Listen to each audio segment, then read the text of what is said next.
avertissement. L'émission qui suit comporte des propos et des informations de sources douteuses, véhiculées par des personnages tout aussi douteux, dont l'accoutrement fait honneur à leur comportement. C'est sérieux, de voir de quoi ils ont l'air de... Oui. Si vous êtes malencontreusement offensé par un ou plusieurs propos des geeks qui contre-attaquent, ce serait un peu comme se choquer après un bébé chien avec les gens encore collés qui vient vomir sur votre soulier. C'est cute, un bébé chien. En direct des entrailles de CKRL, voici les geeks contre-attaquent!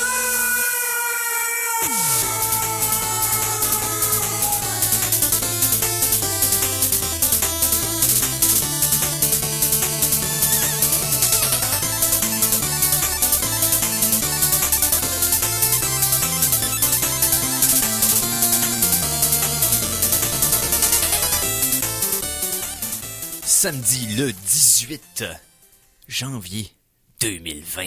Bienvenue à cette nouvelle édition des Geeks Contre-Attaque. Mon nom est Éric Lajoie et je suis tellement content aujourd'hui. J'ai plein de raisons d'être content parce que c'est la fin de semaine! Ah, mais ça, c'est tout le temps la fin de semaine, c'est pas une raison spéciale. On est tout le temps dans la fin de semaine. Ouais, c'est ça. Je sais pas pourquoi je m'emporte. Peut-être que j'ai une semaine bizarre à ma job, mais ça, c'est pas important, je suis pas là pour parler de ça. En fait, je suis content de un, parce que j'ai à mes côtés plein de gens que ça va être le fun de jaser aujourd'hui. Tout d'abord, à ma droite, co-animateur aujourd'hui. Bonsoir. Le très impressionnant, surtout en personne, Conan Arsenault. Fiez-vous pas Eric, tout le monde. Tu fais juste set up des disappointments. Là. Non, attends, ça dépend de la hauteur de tes standards. C'est le secret d'une vie heureuse, c'est que tes ambitions soient basses. Oui, ça c'est clair. Si on met les standards très bas, là, on est impressionné quand on me raconte. Ensuite, à la mise en onde, Mikey G. Ben oui, hey, tu parlais que t'avais eu une semaine bizarre. Moi aussi. Ouais. Je suis allé voir une dominatrice qui se spécialise avec les gamers. Oh. Vous irez voir ça dans les journaux. Elle s'annonce sous le nom de Lady LC.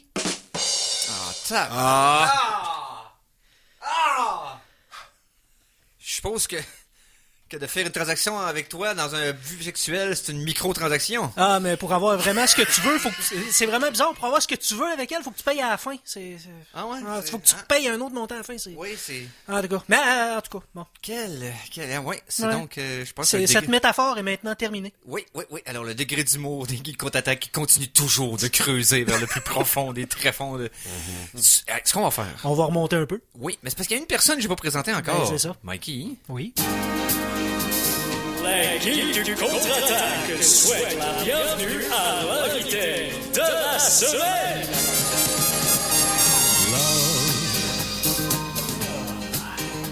Exciting and new. Donc, hey! J'aime ça, ce thème-là. Moi aussi, je suis excité et nu. Ouais. Hashtag googler son dos corps. Donc, hey, excusez-moi, il ne faut pas que je crie dans le micro. Donc, oui, on a un invité cette semaine et pas n'importe quel. Je parle ici de Bruno-Pierre Gagnon de l'OSS. Et là, je parle pas de l'organisation d'espionnage français, mais bien entendu de l'orchestre Select Start de Québec. Alors, Bruno-Pierre, salut. Salut les gars. Yes. Salut. Donc, t'es passé à Québec il y a pas longtemps, le 7 janvier, Oui, pour être en précis. effet. Et parce que vous autres, vous avez un spectacle qui s'en vient, dans le fond, le 25 janvier. Ben, en fait, la semaine prochaine. La semaine prochaine. Ouais. Oui, la semaine Yes. prochaine, on va être en plein préparatif à cette heure-là, exactement, là, 2 À heures. cette heure-ci, dans la semaine prochaine, Yes. t'es dedans. On va être en préparation du concert. Alors, pour donner des détails, je sais que t'es déjà passé à Sacorel pour en parler hier à l'émission Première Loge, mais on va quand même faire un petit résumé rapidement parce que je veux te parler d'autres choses. Tout d'abord, donc l'Orchestre Select Start qui offre cette année un spectacle qui s'appelle le Super Concert Mario. Ça, dans le fond, le 25 janvier 2020, c'est à la salle Dina Bélanger du Collège Jésus-Marie-Sillery. Donc, ça vous tente de vous procurer billet à partir de votre page Facebook, c'est disponible? À partir de la page Facebook aussi, Oui. eventbrite.com, CA? je crois, ou CA, je sais pas le point. Le point extension, quelconque. ouais, c'est Et ça, voilà. le point d'extension approprié. Point CA. Donc, Point ah, CA. Merci. merci Hey. Conan, tabarouette. Donc c'est ça. Donc vous allez reprendre des thèmes spécifiquement de Mario cette fois-ci. Dans le passé, vous avez fait d'autres concerts qui étaient des jeux plus mélangés, c'est ça? Oui, en effet. Ben, en fait, on a eu un concert thématique Final Fantasy. Qui Ouais, c'est était... potentiel, hein, ça? Oui, en effet. disons que ça, on peut encore en parler puis l'explorer encore beaucoup. Sinon, les deux autres, donc là, c'est notre quatrième, mais les deux autres, le premier était un peu plus pot-pourri, puis Varié. le troisième également, oui. On allait plus dans les genres de jeux, donc un jeu d'aventure, un jeu RPG, un jeu de stratégie, un jeu puzzle, etc. Parce que pour ceux qui s'intéressent d'expérimenter de la musique live de jeux vidéo, faites-le. Gâtez-vous parce que pour ce qui est des prix, c'est super abordable. Là. Allez voir sa page Facebook, le triple, on va le partager sur notre page d'ailleurs. Mais pour avoir été moi-même participé à l'événement Distant Worlds à Montréal il y a quelques années. Oui. J'étais à quelques rangées de Nobuo Uematsu lui-même. J'étais comme j'avais le shake, là, puis je faisais rien. J'étais juste spectateur. Mais là, ils viennent aussi en mars, là, Ouais, je sais. à Montréal. Ah oui? Je sais tout ça. Et bref, d'entendre ça partir d'un orchestre live, là, d'avoir le son qui, au lieu de passer par un paquet de speakers puis d'avoir des oreilles, tu tapes dans le chest, c'est quelque chose d'inoubliable d'être là live. Et là, vous avez un orchestre de quelle taille à peu près? Ben, en fait, on est 48 musiciens. Quand même. Et Oui. tous de la ville de Québec, si j'ai bien Tous de la compris. ville de Québec, oui. Regarde, je voulais vous encourager des musiciens d'ici qui vont faire de la musique de jeux vidéo. Allez voir ça va être capoté. Donc, c'est Dina Bélanger au collège Jésus-Marie de Sillery. Maintenant, ce que je veux parler avec toi. Oui. Parce que là, c'est un concert de Mario. Mm-hmm. Là, je veux pas me targuer de quoi que ce soit ici, là, mais je pense être la ressource en La musique. référence. La référence en musique de jeux vidéo, Geek contre-attaque à tout le moins. En tout cas, dans cette pièce à ce moment. Juste pour avertir de l'aspect pointu des prochaines minutes. Oui. Chronique musicale! Ben oui, chronique musicale, parce qu'on parlait de musique, parce que... Ok, là, vous choisissez de faire la musique de Mario. Moi, je considère que dans la musique de jeux vidéo, ça fait partie de la pierre d'assise de ce qu'est l'histoire de la musique de jeux vidéo, Mario, étant donné que c'est une des rares séries où ce que pendant plus de 20 ans, ça a été le même compositeur principal. Il y en a eu plusieurs, mais Koji Kondo, c'est le premier à qui on pense. C'est le premier, c'est la référence. Et c'est la série principale, aller jusqu'à même Mario 64, puis je me trompe pas, il y en a fait un après. Bref, Kondo, je pense qu'il travaille encore pour Nintendo. Là. D'après moi, il va falloir qu'il se fasse gonner, prendre sa retraite, parce que lui, il va continuer jusqu'à ce qu'il tombe. Là. Et donc, Koji Kondo, la musique est très, très, très, très, très reconnaissable, dans le fond, dans la culture populaire, parce que du premier Mario, Ben oui, même tout à à la fait. limite du 2 et du 3, surtout le 3. Mais moi, j'apprécie la musique de bien d'autres versions de Mario aussi. Et là, je vais te parler de Ip Tanaka, tu sais de qui je parle? Non. Ip Tanaka, lui, c'est un compositeur, c'est Hirozuki Tanaka, qui a fait être sonore de beaucoup de jeux de Nintendo au départ de la console. Donc, Ok. la compagnie Nintendo elle-même, quand elle allait chercher des ports d'arcade pour, je sais pas moi, pour... que ce soit les jeux à la Ice Climber ou whatever quoi, il y avait plein de jeux qui avaient sorti des propriétés comme ça, Balloon Fight puis tout. Tanaka a tout composé pour ces jeux-là. Ok. Et il s'est joint à la famille des Mario à l'époque de Dr. Mario. C'est lui qui a fait Dr. Mario. Oui, tout à fait. Il a fait Mario Paint. Oui. Tu sais, les Mario on the side. Tu sais, les autres projets différents. Super Mario Land au Game Boy. Donc la musique est quand même cool, pareil, malgré les tout à fait. limitations. Parce que le Game Boy, ce qui est le fun de la musique de Game Boy, surtout quand on la voit dans un aspect rétro d'aujourd'hui, avait les mêmes limitations que celles de Nintendo. C'est juste que la qualité du speaker étant que c'est une petite machine. Hein? C'est ça. Et ça donnait pas une qualité de son très extraordinaire, mais pour la composition, tu avais la même variété puis la même profondeur que tu pouvais espérer de ce qu'il y avait au Nintendo. Ouais. Et la même créativité qui était demandée aux compositeurs pour utiliser ces quatre canaux. channels, ben Peut-être oui. même plus, étant ça. donné que la Game Boy est comme venue après. Et ça, Nintendo. exactement. Donc, Ouais. ça limitait quand même, mais reste que ça a donné des trames sonores fascinantes. Moi, ma trame sonore préférée, puis c'est bizarre dans le contexte, je vais te l'expliquer pourquoi. Je vais te demander tout d'abord, jusqu'à quel degré vous explorez la franchise de Mario? C'est-à-dire que là, j'imagine déjà vous avez fait Mario 1, Mario 2, Mario 3. C'est Ouais. Il y a en fait, il y a un medley des trois. OK. Donc, on n'a pas séparé les trois, on les a mis ensemble. Ben Merci, oui, bonsoir. pour explorer cette bout-là. Surtout que celle du 2 qui est très très différente parce que composée pour un jeu qui était pas Mario au départ. Mais c'était quand même Kondo, puis il y avait une approche beaucoup plus... il a amené les percussions pour la première fois, avec le thème dans les vases, ce que tu creuses poignée clé, là, et qui a pris ces percussions-là, qui les a mis étendues complètement à la trame sonore du 3. Oui. Donc sans les percussions, la trame sonore du 3 est complètement différente. Mario 2, j'aime ça. J'appelle ça Mario années 20. Ouais. C'est tellement... On dirait que tu danses le Charleston. Je vois que tu joues à Mario. C'est ça, c'est que la tonne est beaucoup plus basée sur les vieilles styles de musique, c'est vrai. Ben oui. C'est En capoté effet. là-dessus, oui. Mais j'imagine que vous promenez un peu dans les jeux connexes aussi. Oui, tout à fait. On a un arrangement de Mario et Luigi Saga. Donc, tout ce qui est sorti sur Advance, DS, 3DS, etc. OK. Donc, Yoko Shinomura, moi, c'est une de mes compositrices préférées. OK. Donc, il y a même ouais. Mitsuda de Chrono Trigger qui avait fait la trame sonore du premier Mario Party en plus. Oui, ça se peut. Donne une idée comme il y en a eu des gros noms qui sont attachés à cette franchise-là. Mais c'est vrai qu'elle est solide aussi. Et Mario Paint, j'imagine que vous vous allez faire un petit tour. Oui, Parce tout que à c'est fait. obscur, mais la musique est solide. Donc, ça Tout à rappelle fait. pas à quel point que la musique était On solide. a un medley. Moi, c'était une de mes demandes spéciales. Donc, quand j'ai dit on fait un concert Mario Ben oui. et je veux Mario Paint, peu importe qui va la faire, je veux Mario Paint. Donc, Justement, j'aurais une question à ce Oui. propos-là. Une question en deux parties.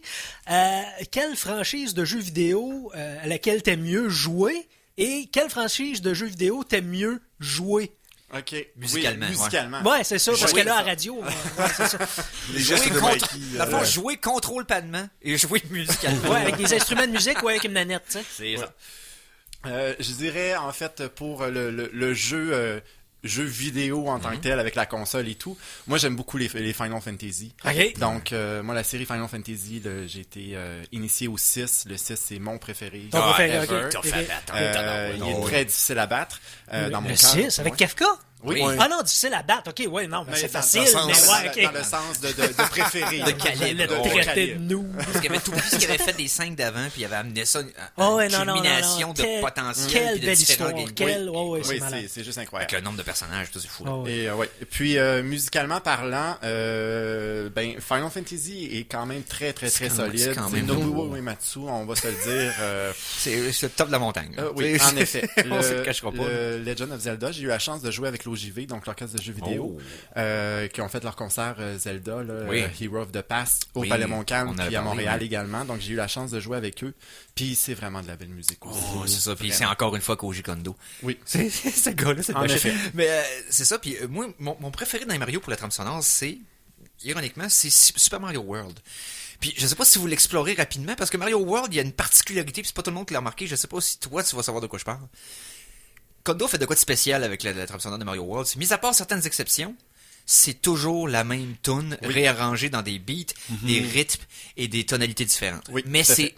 une tune remixée à différentes sauces, Super Mario World. Ouais. Mais la façon qu'il va chercher différentes approches, tu t'en rends pas compte avant que quelqu'un te le dise. C'est une bonne inspiration, Ouais. j'imagine, pour Select Start, ça. Oui, tout à fait. En fait, essayer d'aller dans un thème puis de trouver une autre De façon l'explorer de dans d'autres l'explorer, styles, ben oui. Ça fait partie de nos missions aussi. Ben oui. Prendre l'original puis de l'apporter à un orchestre avant, c'est complètement... ça serait banal, en fait. Exact. Surtout Un les temps thèmes soit- de Nintendo avec juste 4 tracks. Parce que là, je vous le dis, l'orchestre, l'OSS, là, c'est pas juste, ils vont jouer des tablatures qu'ils ont pris sur Internet. Là. Ils ont réarrangé les tunes eux-mêmes. Puis ça et rentre les dans jeux. le chest. Fait que T'es dans la salle, là. Et la version que vous entendez, c'est leur version. Oui, tout à C'est fait. unique à eux. Là. Oui. C'est comme, c'est plus qu'un cover, c'est un arrangement. Dans le fond, tu prends une note, tu dis, on va en faire 4 avec. Là, pour que meubler ça. Puis faut que cette note-là, avec son harmonie, soit jouée par 60 instruments, là, mettons, entre guillemets. Là. On a des 60. arrangeurs et des musiciens Oui. incroyables dans Hey, l'ensemble. écoute, Donc, voilà. Puis j'imagine que c'est un exercice qui doit être assez plaisant pour des compositeurs d'expérience, d'avoir à y aller avec un thème simple et d'aller creuser dedans. Parce que j'imagine que à l'habitude, dans des jobs professionnels, tu as déjà des paramètres à respecter, tu as des pièces complexes où ce que ta connaissance de musique te permet de l'exécuter sans faille. Oui. Ou de reprendre des pièces de classiques puis de faire qui étaient déjà des arrangements à, mettons, je sais pas moi, à 160 musiciens qu'il faut que tu réduises à un certain nombre. Mais là, c'est l'inverse. On pogne l'entonnoir, on le vire de côté, là, on pogne Oui. une base, une structure hyper simple, il faut l'expandre. Puis Oui. Ça joue beaucoup de la créativité des arrangeurs. Fait que j'imagine que c'est super le fun comme exercice. Oui, en effet. Vous êtes combien pour la job de réarrangement, dans le fond? De réarrangement, tout dépendant, là, on est quand même plusieurs. On Ok. a aussi la possibilité d'acheter des partitions qui sont Oui. déjà faites. Donc, oui, il y a l'OJV, il y a l'OVMF également qui Oui, font effectivement. des musiques de jeux vidéo. Je te dirais, dans l'ensemble, en tant que tel, 1, 2, 3, 4, 5, 6, 6, 7 ok, arrangeurs. dépendant ouais. de la catégorie d'instruments, dans le fond. C'est ça? Dépendant de la catégorie d'instruments, mais en fait, c'est qui veulent bien s'essayer, qui a un bagage musical Oui, naturellement. puis Puis effectivement. il y a certains paramètres aussi à respecter. Là. Donc, oui, une flûte, là, je m'en vais dans les termes très techniques de la musique. Je fais un avis à tous. Oui. La flûte qui a une tonalité en Do, c'est pas la même chose qu'un saxophone avec une tonalité en mi bémol. Donc, faut... La composition n'est pas la même. Là. La T'as pas ces mêmes composition, gammes, t'as pas ces mêmes... C'est en plein ça. Donc, il faut ça. vraiment adapter puis ajuster pour que tout le monde ait, oui, de la facilité à jouer, ait quelques difficultés, mais que ça, ensemble, ça fasse un produit qui soit présentable et très. C'est très ça, beau puis à entendre aussi. Mario pour un coaster, puis là, je veux pas partir dans les termes musicaux trop crinqués. J'ai pas étudié en musique, mais je connais ça un peu.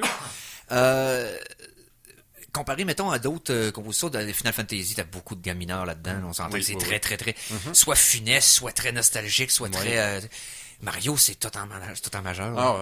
En majeur, en lydien, en fait, Presque ça se tout, promène. ouais, ben, si on parle juste des thèmes de Bowser, là, c'est un peu plus mineur. Ouais, non, c'est mais, ça, tu sais, oui, on pense à Mario, c'est majeur. Hyper jovial, hyper comme enjoué, le fun. Oui, ça va, j'imagine que sur place, là, ceux qui aiment la musique de Mario puis qui vont vouloir se promener dans toutes les airs, si ça vous fait ce que ça m'a fait moi, là, tu prends des frissons quand tu entends la musique, puis ça te replonge dans le moment que t'as entendu ces musiques-là pour les premières fois, puis tu as commencé à te rappeler de ces musiques-là. Je sais que ça prend un background particulier pour attacher beaucoup d'importance à la musique aux jeux vidéo. Tu sais, oui, j'étais musicien et j'ai joué aux jeux vidéo dans le même âge. J'ai commencé les deux passions en même temps. Ça a fait en sorte que j'ai attaché ça directement ensemble. J'ai jamais réussi à les séparer. Mais c'est pas tout le monde qui se rappelle des thèmes de jeux vidéo tout le temps. Oui, mais c'est quelque chose qui... Avec l'OSS, au moins, on essaye de justement rendre la film nostalgique. Essayer de découvrir aussi, parce qu'on a des personnes qui arrivent, puis c'est ma tante, mon oncle qui arrive. Qui ont jamais entendu cette musique-là, puis qui ont jamais entendu un orchestre avant, etc. Oui. Donc là, c'est vraiment d'essayer de démocratiser le plus possible la musique de jeux vidéo pour le rendre accessible au plus de monde possible. Yes. Puis non seulement ça va contribuer au fait de pouvoir le démocratiser.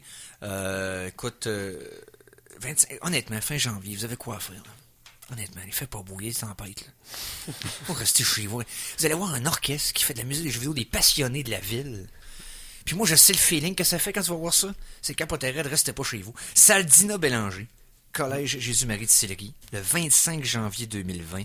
Comme première date, ça impressionne n'importe qui. N'importe qui. Ben, sauf quelqu'un qui a du dedans vers les geeks, mais eux autres, ils peuvent sécher dans le trouble. Moi, si je peux me permettre aussi, arriver une heure avant, il y a des artisans Fanamanga, une illustratrice, photographe qui va prendre des photos avec thème Mario. Vous pouvez arriver déguisé. Il va y avoir du monde déguisé, je vous le garantis. Tous les concerts de jeux vidéo, sur du cosplay, il va en avoir. On veut une fête, puis un hommage aux jeux vidéo, puis à la culture geek aussi. Yes! Hey! Merci tellement d'être passé, Bruno Pierre. Ça fait plaisir. Merci. J'aurais pu jaser de ça entre moi et toi tout seul avec un micro pendant 2 heures, mais bon, j'imagine mes collègues vont vouloir jaser un peu aussi.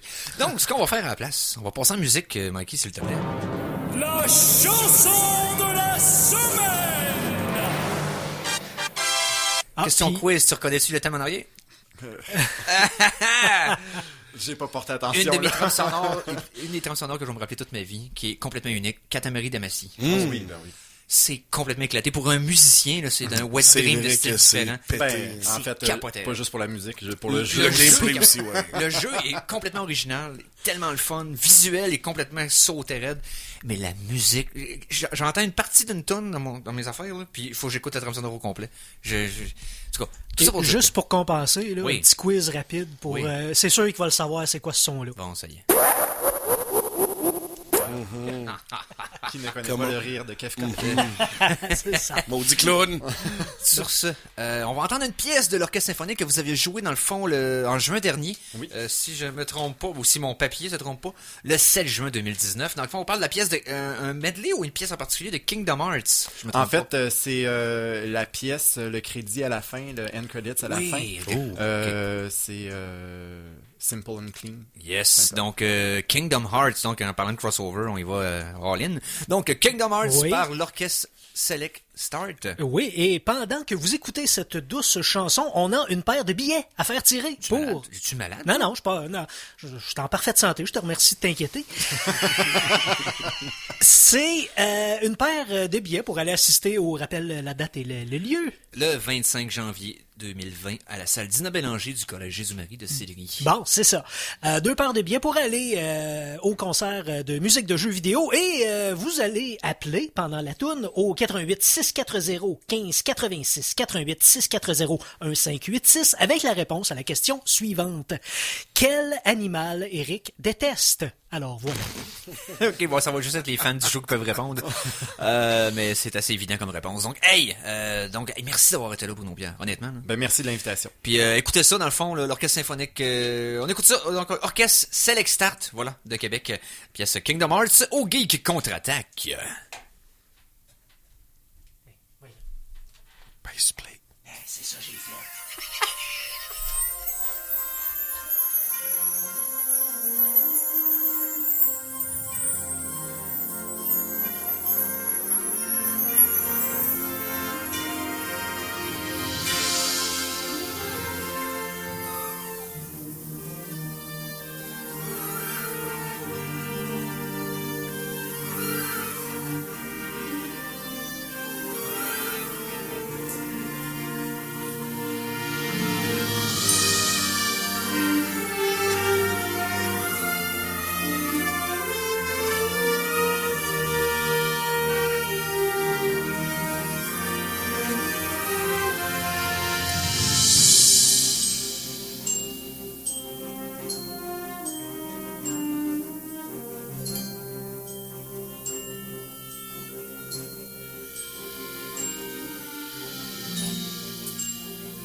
Alors, on vient d'entendre la pièce Kingdom Hearts, jouée, dans le fond, en concert par l'orchestre Select Start en juin 2019.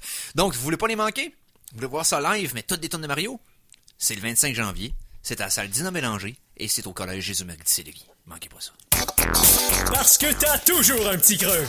Les Geeks Contre-Attaque sont fiers de te présenter leur soupe minestrone pour le cerveau. Chronique en vrac! C'est ça qu'on n'a pas d'actualité, on parle juste de vieilles affaires. On parle juste de vieilles affaires qui nous restent dans le fridge. OK. Mais, ouais. Mais tu sais, parler de vieilles affaires, c'est-tu l'équivalent de moi qui Je me sens insulté, là. T'es pas dans le fridge, Conan. T'es déclenché, là? T'es déclenché. Je suis déclenché. T'as la gâchette facile, piston. Donc, ouais, on parle de quoi? Ben, on va commencer à parler je vais commencer à parler du continent de plastique qui pourrait devenir quelque chose comme un continent d'or maintenant. L'Eldorado? L'Eldorado. Littéralement. El Plastico. El Plastico. Quel nom fabuleux pour une lutteuse féminine. OK. Qui est pas toutes sur ses modèles, dans le fond, qui est pas tous les modèles de série de base. Hein? Ouais, c'est ça, qui a pas toutes ses pièces d'origine. Ouais. OK. Non, je veux pas parler de ce genre de plastique-là, mais bien de plastique d'or. En fait, c'est des chercheurs de l'école polytechnique de Zurich qui ont créé une pépite d'or ultra légère et pépite d'or, là, 18 carats. Donc, c'est quand même assez brillant. C'est légitime. Le carats, c'est pas des poids, le carats? Non, parce que non, ça se peut pas parce que cette pépite-là est très très légère, beaucoup plus légère que la plupart des que l'or là, en tant que tel, qui est faite de 3/4 d'or habituellement et d'1/4 de cuivre. Mais là, c'est presque tout du plastique. Il y a juste des nanocercles d'or, des nanocristaux d'or, là, des disques de nanocristaux d'or qui sont insérés dans une matrice faite en fibres de protéines, de latex, de polymère de plastique. Après ça, tu trempes ça dans l'eau avec du sel. Après ça, t'enlèves l'eau, tu mets de l'alcool, tu mets de la pression, tu fais... Je sais pas, c'est des alchimistes. Mais non, je te confirme que le carat est une unité de masse. Ben, ils se font d'abord. Non, mais c'est ça l'affaire, c'est que je me demande comment ils font pour calculer les carats si le poids... Parce que le carat, c'est ça, le calcul du carat, c'est le poids versus... en tout cas... Parce que... c'est l'équivalent de 18 carats d'or. Ben, si c'est l'équivalent, parce que l'équivalent de 18 carats d'or, ça serait 15 grammes par centimètre cube. Oh, t'as peu, excusez. Parce que là, je regardais le carat dans la gémologie, qui est une unité de masse utilisée pour les gemmes, à ne pas confondre avec le carat des bijoutiers, qui, lui, est une mesure de pureté des métaux précieux tels que l'or. C'est ça. Bon. OK, là, voilà. Mais merci, Wikikonan. Merci, voilà. Donc, Wikonandia. Ouais. Mais dans ce contexte, un carat représente 1/24e de la masse totale d'un alliage. OK. Donc, la pureté de l'or est là, malgré qu'elle n'a pas le poids ou la masse. Pas le poids pantoute, parce que de l'or 24 carats, c'est pur. OK. Bon. Fait qu'on Donc, a à atteint 18 carats. 18, c'est pas loin. C'est pas loin d'être pur, tu sais. Ben, je sais pas à quel point c'est pas loin, mais reste, c'est plus proche que le milieu, là. Ben, c'est ça. Mais la question est-ce que c'est un processus qui est répétable? Je veux dire, ça coûte plus cher, tu sais, c'est toujours ça. C'est toujours la question de si le processus coûte plus cher à faire. Ben, c'est comme, ouais, on est mieux de... Parce que je pense que c'est plus une preuve de concept. Oui, c'est ça, exact, mais c'est très intéressant quand même. C'est répétable. Puis non seulement, OK, juste pour vous donner une idée de à quel point c'est plus léger, habituellement, de l'or 18 carats comme ça, une pépite, c'est 15 grammes par centimètre cube. Très lourd. Là, avec le plastique, on tombe à 1,7 grammes par centimètre cube. C'est beaucoup plus léger. Et non seulement ça, quand t'as de l'or sur toi, c'est lourd, puis c'est pesant, puis ceux qui vivent dans le luxe sont obligés de s'entraîner. Ouais, sauf que ceux qui ont fait le DLC de Dead Money dans Fallout New Vegas savent que tu peux pas tout ramener les lingots à la fin. Mais t'apprends une grosse leçon de cupidité à la fin de ce DLC-là, ceux qui ont joué. Là. Parce que dans le fond, ils te donnent la possibilité d'avoir un paquet de lingots d'or, être riche jusqu'à la fin du jeu, mais t'es pas capable de les ramener à temps parce que t'es trop ralenti. Puis tout Oui, non, c'est clair, ouais. Mais pour des applications comme dans les ordinateurs, c'est extrêmement... ça va servir. Pour tout ce qui s'appelle la construction de circuits, tout ça, ça va être extrêmement pratique. Là. Catalyse chimique, fabrication... En fait, le danger, si ça devient facile à concevoir et pas cher, c'est de faire dévaluer la valeur de l'or. Le prix va descendre. Mais le problème, c'est que l'or n'est pas... Non, l'or n'est pas un matériau précieux comme les autres. Parce que notre monnaie est basée sur la valeur de l'or. Mais... Pas sur la valeur de l'argent ou de l'émeraude. Là. Mais ça va donner une manière de shaker révolution économique. Il va falloir qu'ils fassent ça prudemment. Parce que s'ils font ça d'une claque, on fait le saut. Ça risque d'être une transition difficile. On va dire ça comme ça. Mais tu sais, pourquoi on va pas, justement, là, ben, tu sais, quand ils vont perfectionner le processus puis tout ça, ben là, je pense qu'il y a du monde qui vont courir après le plastique là, pour aller en chercher, pour transformer ça en or. Fait pour faire ses schtroumpfs. Dans le fond, ça va devenir un objectif de cupide de dépolluer. Ben, c'est comme de changer un négatif en écoute, positif. si ça fonctionne, non, mais c'est ça, je veux dire. Mais là, on va polluer autrement. Là. On va pas dépolluer. On va aller enlever le plastique. OK. Ce sera pas nécessairement une dépollution, parce que je veux dire, l'effort qu'on va déployer pour aller faire ça, nécessairement, va coûter. Ouais, va polluer aussi, mais c'est ça, exact. t'as raison. Ouais. C'est comme quand que moi, je vois le coup de... souvent, il annonce, tu sais, on a inventé des petits verres qui mangent, tu sais, le plastique. Non, mais ça va être pire pour l'environnement, parce que la toxicité de l'environnement va augmenter, parce que eux, quand ils le mangent, après ça, quand ils rejettent d'autres choses, c'est des polymères plus petits encore, fait que c'est comme... Ouais, non, mais wow, ça va pas régler la situation, ça va juste mettre du poison plus petit encore partout. Oh boy. Where does the poop go? Et voilà. Et voilà.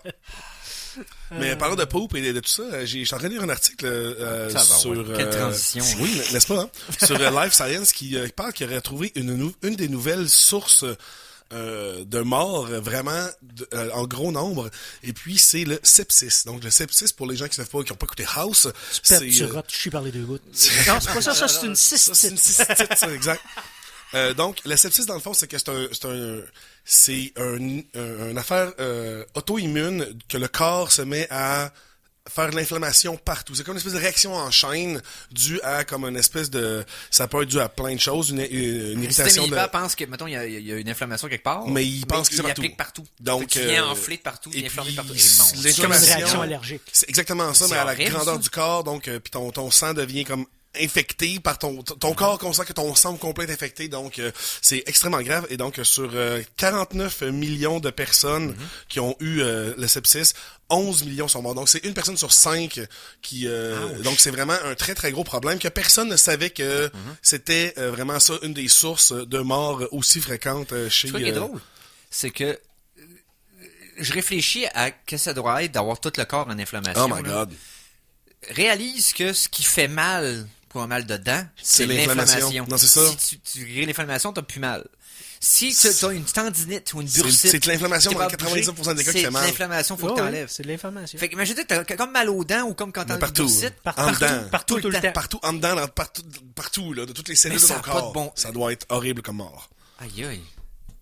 C'est le cas de le dire. Aïe, aïe. Ouais. Mais sur cette nouvelle joviale, on va-tu en pause? Donc, vaccinez vos enfants. Hein?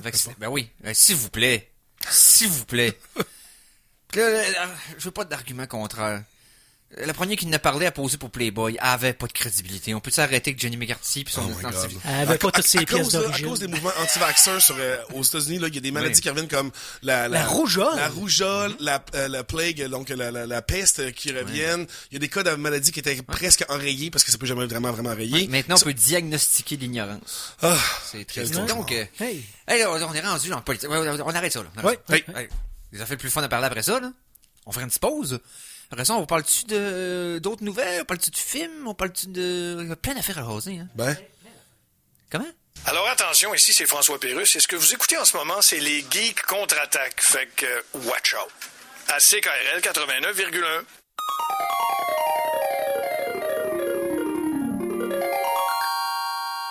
De retour de la pause, revoici les Geeks contre-attaque!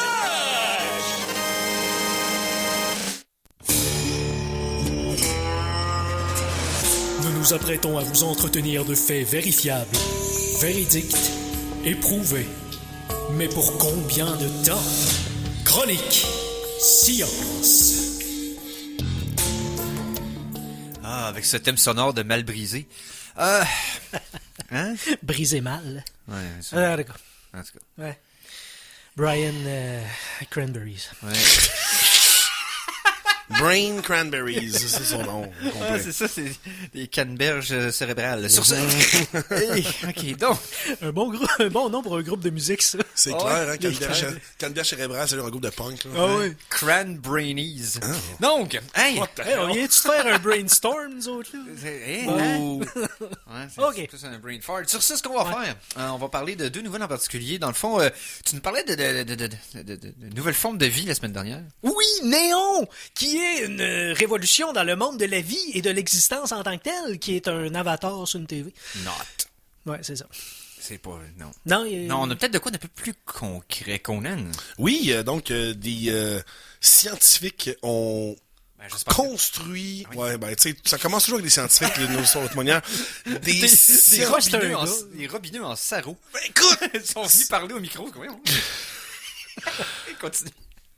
Ils ont construit quelque chose qu'ils appellent des xénobots. Donc, dans le fond, des organismes vivants programmables.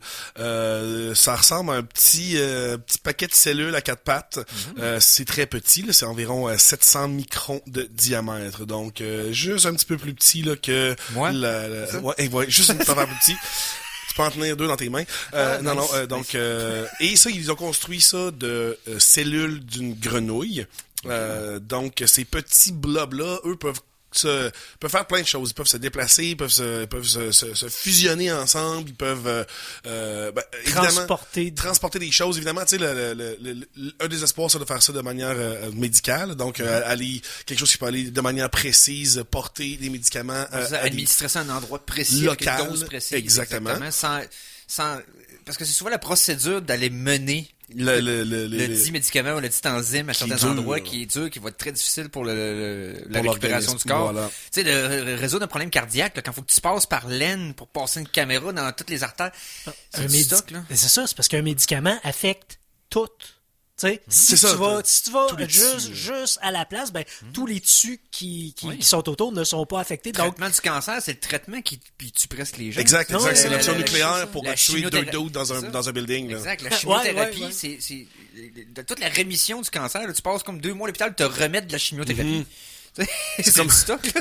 C'est qui? C'est comme Norm Macdonald qui disait, tu sais, quand on dit, est-ce qu'il te tue pas de te rendre plus fort comme, non, ça t'a presque tué, là. Ça t'a pas rendu plus fort, t'es presque mort.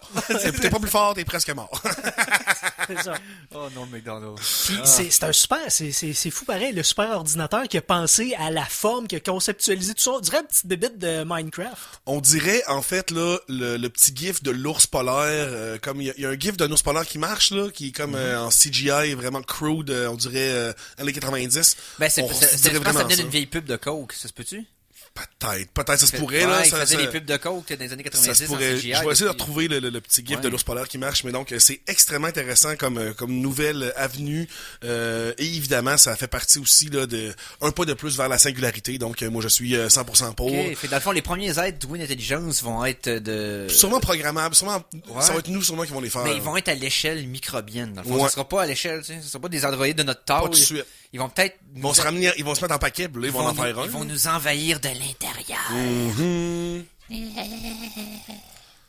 C'est autre chose. Mojo Vision. C'est une compagnie qui, en secret... Mojo Vision? Oui. Ouais, c'était pas un arc d'histoire dans X-Men, ça? Ah, je sais pas. Ah, c'est Mojo World. Ok. Parce que c'est un bad guy, en tout cas, Mojo. Ouais, continue. Mojo Vision, c'est une compagnie qui travaillait en secret depuis 10 ans à rendre de l'informatique intelligente invisible. C'est-à-dire qu'à place d'avoir tout le temps à regarder ton téléphone pour regarder, exemple, ou ta smartwatch, pour regarder ta fréquence cardiaque, ou pour regarder combien il fait dehors, ou des trucs de même, ils ont inventé des verres de contact qui vraiment là subtilement te donne ces informations-là quand tu veux avec une espèce de mouvement oculaire précis. Je sais pas, j'en ai pas porté réalité encore. augmentée, mais biométrique. Dans le fond, c'est d'avoir de l'information biométrique sur ton propre corps. Oui. Mais dans tes yeux. Avec un petit HUD par-dessus pour que tu puisses voir. C'est ça, t'as un petit HUD. Ça peut servir évidemment pour quand tu t'entraînes, checker ta fréquence cardiaque tout le temps, ou aussi plusieurs autres aspects médicaux, mais ce qu'ils veulent pousser en premier, c'est aider les personnes malvoyantes à mieux voir. Comme un algorithme qui ferait comme highlighter ton environnement avec plus le rendre voyant pour les malvoyants, mais je trouve ça vraiment hot. Ouais, de pouvoir jouer avec la clarté puis les contrastes pour aller compenser sur les faiblesses de l'œil dépendant de la maladie que t'as. C'est ça? Ça peut être très intéressant, ça. Sans compter que si t'es capable d'incorporer ne serait-ce qu'un tant soit peu de programmation à une lentille cornéenne, le potentiel que ça donne, c'est de finir les lunettes ajustables. Là. Dans le fond, tu le setup. Ah, t'as un zoom intégré, là, c'est ça, il s'ajuste au degré. Tu sais, t'as pas besoin de faire tes verres à ta vue, parce que chaque verre peut être comme calibré. J'ai déjà parlé, oui. Après 2-3 ans, tu fais OK, je le mets, mettons, je suis rendu à 3.5 dans le gauche, je le mets à 3.5. Clic. Voilà. Il y a déjà des verres de contact qui existent qui servent à zoomer. Là, avec ça en plus, on s'en vient vers ça, là. On s'en vient vers des verres de contact totalement ajustables pour n'importe quel type de vue. Puis je trouve ça carrément merveilleux.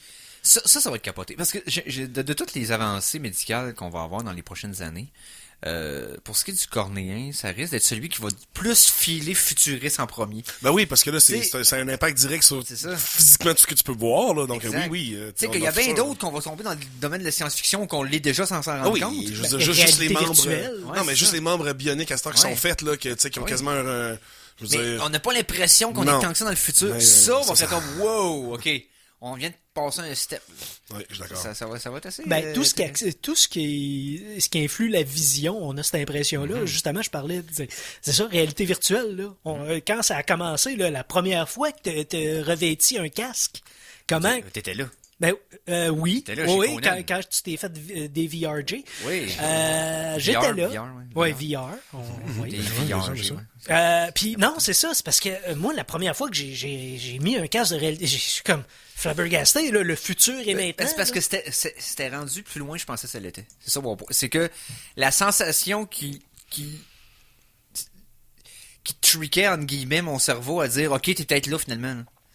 C'est pas du virtuel Non, que t'es non. en face, tu files que t'es peut-être là, T'es là, que t'es là. sur le bord de building, puis oh, comment ça j'ai des signaux de vertige alors que je suis pas dans les airs? Là, on avait passé cette ligne imaginaire-là. Le- là. On était rendu de l'autre bord. Fait que là, Passer c'est la comme, ligne du Viewmaster. Ouais, et c'est de la barouette ou du Virtual Boy. Tout ça pour dire que, hey, non, ça c'est très intéressant. Parlant de prouesse extraordinaire de technologie, on parle-tu de prouesse extraordinaire d'un être humain? Ah oui, On non? peut bien. On peut bien, hein? Ben. Dans quel contexte? Ça, tu sais pas? sais J'étais pas. 43. Moi, je mettrais le thème de musique de la semaine 2, moi. Ah, ok, ben oui, mais c'est ça, là. C'est ça l'affaire, mais tu Hey, je t'ai pris par surprise, tu moi? m'as pris au début. Là. Au début. La chanson de la semaine 2! C'est comme si tu me disais, hey, on parle-tu de musique? Puis tu voulais que je mette le thème de personnes extraordinaires, tu sais. C'est comme, hein? On a un thème de personnes extraordinaires. Ah oui, c'est non. vrai, la chronique laser. Ouais, t'as Ouais, raison. c'est ça. Donc, Ouais. chanson de la semaine numéro 2. Et ça, j'ai tombé dessus par hasard sur Internet cette semaine. Et, OK, les références geeks sont très légères dans ce tune-là. C'est plus une tune des années 80 repris avec un seul instrument. Le point que je voulais amener en amenant cette chanson-là, c'est que le degré de compétence technique appliqué à ce cover-là est hallucinant. Je vous explique. C'est un guitariste qui s'appelle Kent Nishimura, qui est un guitariste de 17 ans, qui a une chaîne YouTube qui pose ses covers là-dessus depuis une couple de mois. Il joue la guitare fingerstyle, c'est-à-dire qu'il va faire, il va se servir de la guitare pour faire la percussion, faire autant du sweep picking que du il va avoir un pic sur le pouce, ce que j'appelle un pouce, effectivement. Ouais, un pic de pouce. Parce qu'il y a un pic sur le pouce, mais aussi il se laisse pousser les ongles pour faire du style plus guitare latine, Ouais. guitare classique. Et il va mélanger tous ces styles-là ensemble, faire une chanson complète, en faisant toutes les instrumentations de la tune Comme- en même temps. Comme l'Indien avec le buffle, il utilise Ouais. chaque partie de la guitare. Sur YouTube, Andy Mackey est connu depuis des années pour faire ce style-là. Il est là depuis les débuts de YouTube. Mais pour ce qui est de ce jeune-là, là, Kurt Nishimura, ce qui est intéressant, c'est qu'il n'y a pas de guitare 12 cordes. Là. Souvent dans le fingerstyle, ça va être des guitares 12 cordes pour avoir un son beaucoup plus riche. Là, c'est une guitare conventionnelle, pas une guitare classique. Il y a une guitare 6 cordes ordinaire. Il y a son pouce. Il y a ses ongles. Il y a une tonne. Il va faire la tonne, les percussions, les deux harmonies de vocale, toutes les fioritures de musique entre-temps et le solo guitare. Tout ça Juste avec- simultanément. Juste avec une guitare. Lui puis sa guitare. Wow. Même pas de petite bout de loop machine, rien, juste Nope. live. Et quand tu regardes, je vois la pièce il a repris la tune de Tears for Fears, qui est Everybody Wants to Rule the World. Et si vous allez voir la vidéo YouTube, là, vous le voyez live le faire. Là. Il n'y a pas de 15 codes de caméra. Pour... Non. One shot. Il est en face, puis il a fait, puis t'es comme, mais mon Dieu Seigneur. Le degré de compétence que ça prend là, pour un kid de 17 ans qui n'a pas comme 20 ans d'expérience de guitare en arrière de lui, c'est capoterait. Et Donc, puis quand est-ce qu'on écoute ça, là? là, au guide contre-attaque.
Hey. Alors, on vient d'entendre Kent Nishimura, pièce Everybody Wants to Rule the World. Je sais pas si vous avez remarqué le solo, là, qu'il fait pendant qu'il garde non seulement la mélodie de base pour la base, entre guillemets, mais la percussion derrière. Allez voir la vidéo beat, YouTube. Le beat est constant. Hein, puis, C'est solide. Pour Très quelqu'un tout solide. seul, oui. Ouais, très solide.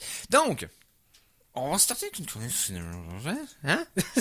Pourquoi pas? Non, mieux que ça. Non. Mais non, pas mieux que ça. Pas le thème quand même. OK. Mais j'ai une autre idée pour le starter différemment, mais... Attends, qu'est-ce que je fais? Je sais pas. Chronique Cinéma!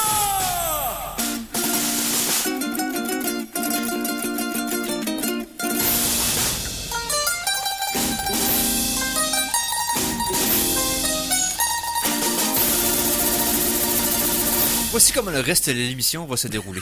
On a eu 3 minutes pour brainstormer pendant la pause musicale et j'ai trouvé le moyen de changer d'idée dans la dernière seconde. Ah, OK. Bon. Ben, C'est mon show, moi qui décide. ben oui. Hein? Mais c'est pas mon show, c'est notre show. Mais c'est moi qui parle là, fait que c'est moi qui décide. Donc, voici ma résolution. Je vais commencer en vous parlant d'un film bizarre. Ah, OK. Après, on va aller en pause. Ouais. Après, on va vous parler des nominations aux Oscars cette année. C'est ça qu'à jaser, ça va être le fun. Ah oui, les nominations. Les nominations, ça fait il y avait beaucoup de récompenses. Et ensuite, on va faire la petite chronique Conan parce que lui, avec, va avoir vu du stock. Puis après ça, on risque de parler de l'Imaginarium parce que ça l'a... Ça a fait des gâchetés du monde. Ouais.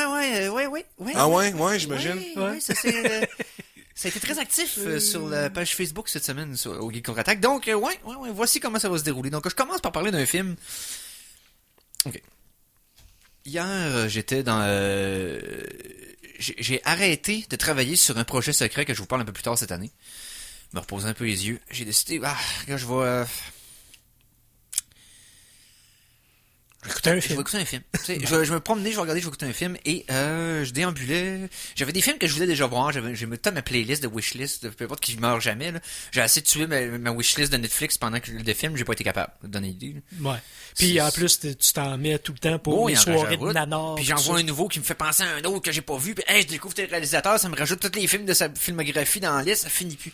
Ma wishlist grossit exponentiellement plus vite que le nombre de films que j'écoute. Même C'est ça le problème avec les films. et même si j'en écoute un par jour pendant un an. Ah oui, Parce que non, là, non, je l'ai t'as- prouvé. Puis t'as pas eu, Ma wishlist a grossi pendant le film. t'as même pas encore rentré dans la TV avec tout ça. Non, c'est ça. Ta wishlist, c'est un Exact. fil d'Ariane. On a Fait tous que- compris. Exactement. Il n'y a pas moyen de passer au travers. Donc, j'ai sorti de ma wishlist complètement. J'ai dit, promenais. J'ai vu un film d'animation japonais. J'aime écouter des films d'animation japonais, plus que les séries même, je te dirais. Que ce soit le studio Ghibli en général, mais que ce soit aussi dans les dernières années, de Makoto Shinkai, Mamoru Hosoda, j'en ai parlé. Dans mes films marquants des films d'ailleurs, il y en a eu quelques-uns, dont Wolf Children, qui était dans mon top 5 de toute l'année. De Mamoru Hosoda, j'ai adoré. Les films, oui. les séries japonaises, c'est des feux d'artifice. Les films japonais, c'est plus mature. Oui, pas mal plus. Ouais, c'est plus sérieux, c'est plus des projets de prestige. Et j'ai réécouté la semaine dernière Your Name que j'ai fait écouter à quelqu'un, qui était le film que j'avais vu la semaine d'après la Saint-Valentin. Je me dis, mon Dieu, c'est lui que j'aurais écouté parce que le notebook, le calepin, là. J'avais écouté le calepin. Hey, c'était insipide, insignifiant. Moi, là, ce maudit film-là, j'ai une haine profonde pour ce film-là, là. Particulièrement dans la scène où le personnage, il menace de se suicider si la fille, elle sort pas avec, là. C'est tellement... Hey, le gars, il se menace. Je veux dire, entre ça, pis qu'il sorte un gun, y a aucune différence. Pis la fille est comme, mais c'est tellement romantique. Bitch, t'appelles la police, man. Violence psychologique, bonjour. Voyons donc! Est-ce qu'on peut vous aider? Hey, bien, parle-moi pas, Donc, fin de la parenthèse sur le calepin. Parce que je dirais pas les pages de notre amour, je veux pas donner plus de crédibilité à ce film-là. Dans ma tête, c'est le calepin et ça va rester le calepin. Sur ce. T'as même pas encore parlé du film que... Donc, je vous name, j'ai trippé, j'ai fait réécouter ça à quelqu'un, elle a trippé aussi. Donc, j'étais dans un mood pour réécouter un autre film d'animation que j'avais pas vu. Et là, j'en ai vu un dont le titre m'a intrigué, mais la prémisse encore plus. OK. Je te dis la prémisse en premier, je te dis le titre après. OK. Prémisse, une écolière, écolière, je veux dire le bon terme, une fille au secondaire, dans le fond, qui va mourir d'une maladie pancréatique dans les prochains mois. Il n'en parle pas à personne. Okay, sa famille le sait, mais ses amis ne savent pas parce qu'elle veut essayer de continuer à avoir une vie normale. Elle a un journal intime, elle l'oublie à l'hôpital, un dude qui va à l'école avec, mais qu'elle connaît pas parce que c'est un loner qui parle à personne. Okay. Lit le livre. OK. elle s'en rend compte et elle décide de commencer à en parler avec parce qu'elle peut pas en parler aux autres. Mais elle le connaît pas, elle s'en fout. Right? Elle en parle avec lui par l'entremise de son journal? Non, Ok. c'est que vu qu'elle a découvert le secret dans le livre, Ouais. à cette heure qu'il le sait, elle décide de commencer à vouloir passer du Se temps avec lui. confier avec- Mais lui, personne ne parle de lui, c'est un weird, c'est un loner, il est complètement détaché de tout le monde, puis il lit des livres, puis that's it. Fait que la prémisse, c'est ça, ces deux kids commencent à se connaître à cause du secret que une des filles populaires à l'école va mourir dans quelques mois. OK. OK. Parce qu'elle est populaire, puis ça va... Ben, ouais, c'est ça, tout le monde se demande pourquoi elle se tient avec ce weirdo-là, Ouais, alors ok, que, tu sais, ouais, les gars cool, ils s'en calissent. Tout ça pour dire que le titre du film, c'est Je veux manger ton pancréas. Ben là, c'est à moi, ce pancréas-là, Eric. Il y a rien qu'un! Ah, c'est le titre! OK, parce que tu le me titre du regardais film. avec... Donc, en anglais, c'est I want to eat your pancreas. Et c'est littéralement le même que le titre japonais. Le contexte de la phrase, c'est que il y a une discussion entre les personnages au départ du film, dans la première scène, où ce qu'elle parle d'une tradition dans une certaine tribu, où s'il mangeait, mettons, s'il y avait une Des maladie à parties, l'estomac, il mangeait l'estomac d'un animal pour essayer de se guérir, ou s'il y avait un problème au cœur, il mangeait un cœur. Essayer, c'est le Et là, mot-clé. c'est ça. Et le point étant que, dans le fond, elle dit, je voudrais manger ton pancréas pour essayer de guérir le mien. Tu sais, c'est un peu comme ça, le truc. Ouais. Là, je trouvais le titre weird. Je trouvais la prémisse intrigante. Mais le film en tant que tel... Bon, c'est hyper mélodramatique, on s'entend. C'est dans le style de ces films-là, dans le fond, les Your Name de ce monde. Puis, on sort pas de cet étal-là. La qualité des dessins est moindre que certains des réalisateurs qu'on connaît, mais j'ai trouvé que parce que la prémisse était originale, la scène du début, tu t'attends pas à ça. À setup de quoi qui va arriver plus tard, puis c'est comme, hein? Et là, il rebrousse, ça désamorce une partie de quelque chose qui risque de te choquer, mais c'est un swerve extraordinaire parce qu'il y a un punch qui va complètement changer. OK, fait que tu me dis là, que ça, c'est pas un spin-off d'Hannibal, là. Non, pas du tout. Il n'y a pas y a pas littéralement de dégustation d'organes. Cependant, pour ce qui est de côté film, petit film romantique qui va aller jouer sur tes cordes émotives, C'est combien de temps? c'est, je pense, 1h30. là. OK, c'est super pas long. 3 heures. Non, exactement. C'est pas Et je dois m'avouer, moi, juste, la prémisse était suffisamment intrigante pour moi pour que j'accorde un essai. J'écoute pas de film, tu sais, je suis pas un tripeux de comédie romantique, là, tant que ça, là. Tout trop prévisible, surtout après en avoir vu 300 quelques, là, je vois toutes les affaires arriver d'avance. Ben oui. Celui-là m'a pris par surprise. Il est le fun, il est plus terre à terre avec son sujet, et d'avoir la perspective d'un adolescent qui sait qu'il va mourir, puis comment qu'il veut vivre le reste de ses jours. L'angle qui est apporté est intéressant. Honnêtement, pas méchant. Donc, c'est dur de vous... Je comprends je comprends que vous soyez dubitatif quand Éric Lajoie, 42 ans, essaie de vous convaincre d'écouter un film romantique japonais animé qui s'appelle Je veux manger ton pancréas. Mais Ouais, ça prend contexte, hein, tu sais, tu peux Ça prend pas contexte. dropper ça de même. Comme j'ai écouté Ouais. ce film-là hier, c'est super bon. Là, tu drops juste le nom, puis on ouf. exactement. Ouais, non, je suis correct. Fait que, occupez-vous pas du titre. Le film est vraiment... si vous aimez un film qui... Tu dis en japonais dans ce temps-là, moi. Ouais, c'est ça. Ouais, je sais pas par Ouais, cœur. C'est le genre de film qu'en anglais on dit bittersweet. Dans le fond, qui est comme... qui est rough pour le sujet, puis les affaires qui arrivent, mais qui te rend triste et heureux en même temps. C'est Kimi no Suizo o Tabeita. Voilà. Donc, on dit mélancolique, je pense. Au Tabetai, pardon, excusez. Ok. Excusez. Mais c'est ça. C'est ça mélancolique quand on veut dire les deux? Être Ouais, triste et c'est heureux en même temps? triste et heureux. Ouais, c'est ça. Ben, Dans le fond, doux amer. Ouais, doux amer, non, bittersweet, c'est ça. Bien fait, le fun. Je me suis fait surprendre par la prémisse, je me suis fait surprendre par le scénario. Puis c'est suffisamment pris au sérieux pour que ce soit pas contre cucu. Puis suffisamment léger par moment pour que ce soit pas trop lourd non plus. Ah. Honnêtement, c'est le fun. Un bon équilibre surprenant. Ouais, c'est sorti, je pense, en 2019, c'est ça, l'an dernier? 2018. Donc, trouvez-le en Blu-ray. Ou sur vos plateformes de streaming préférées. Donc, hey, honnêtement... Si ça va pas bien dans votre vie, puis non, vous juste faites de la bile, là, ben, non, un soir de fatigue, tu fais comme, je veux juste de quoi te... contemplatif. Un peu comme quand j'avais écouté La Tortue Rouge pendant le... Ah, c'était bon, ça. C'est bon, puis c'est pas quelque chose qui taxe l'esprit, puis faut que tu sois hyper attentif. Tu peux juste te laisser aller dans ton divan, puis juste laisser le film te porter vers où il va t'amener. Ben oui. Puis c'est ce genre de film-là.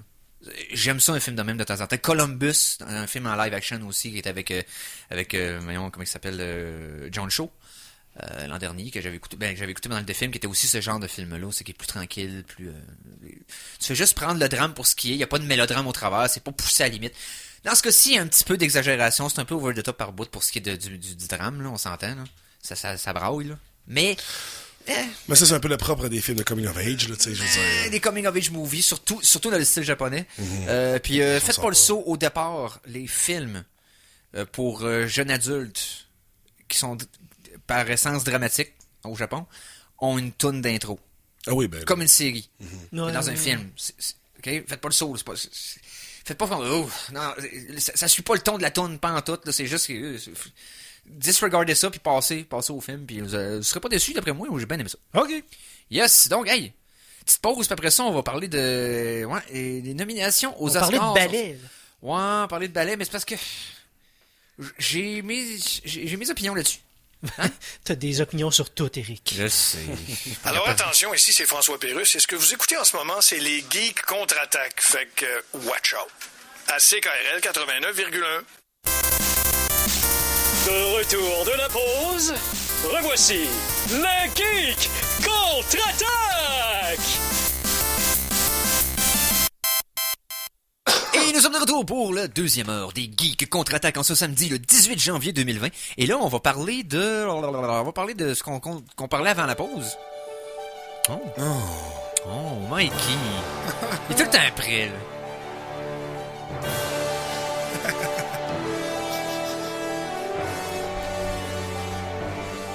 Bon, c'est quoi cette tune-là? Ça, là, je pense que c'est la tune qui jouait pendant la présentation de nominations aux Oscars. Ben, c'est ça.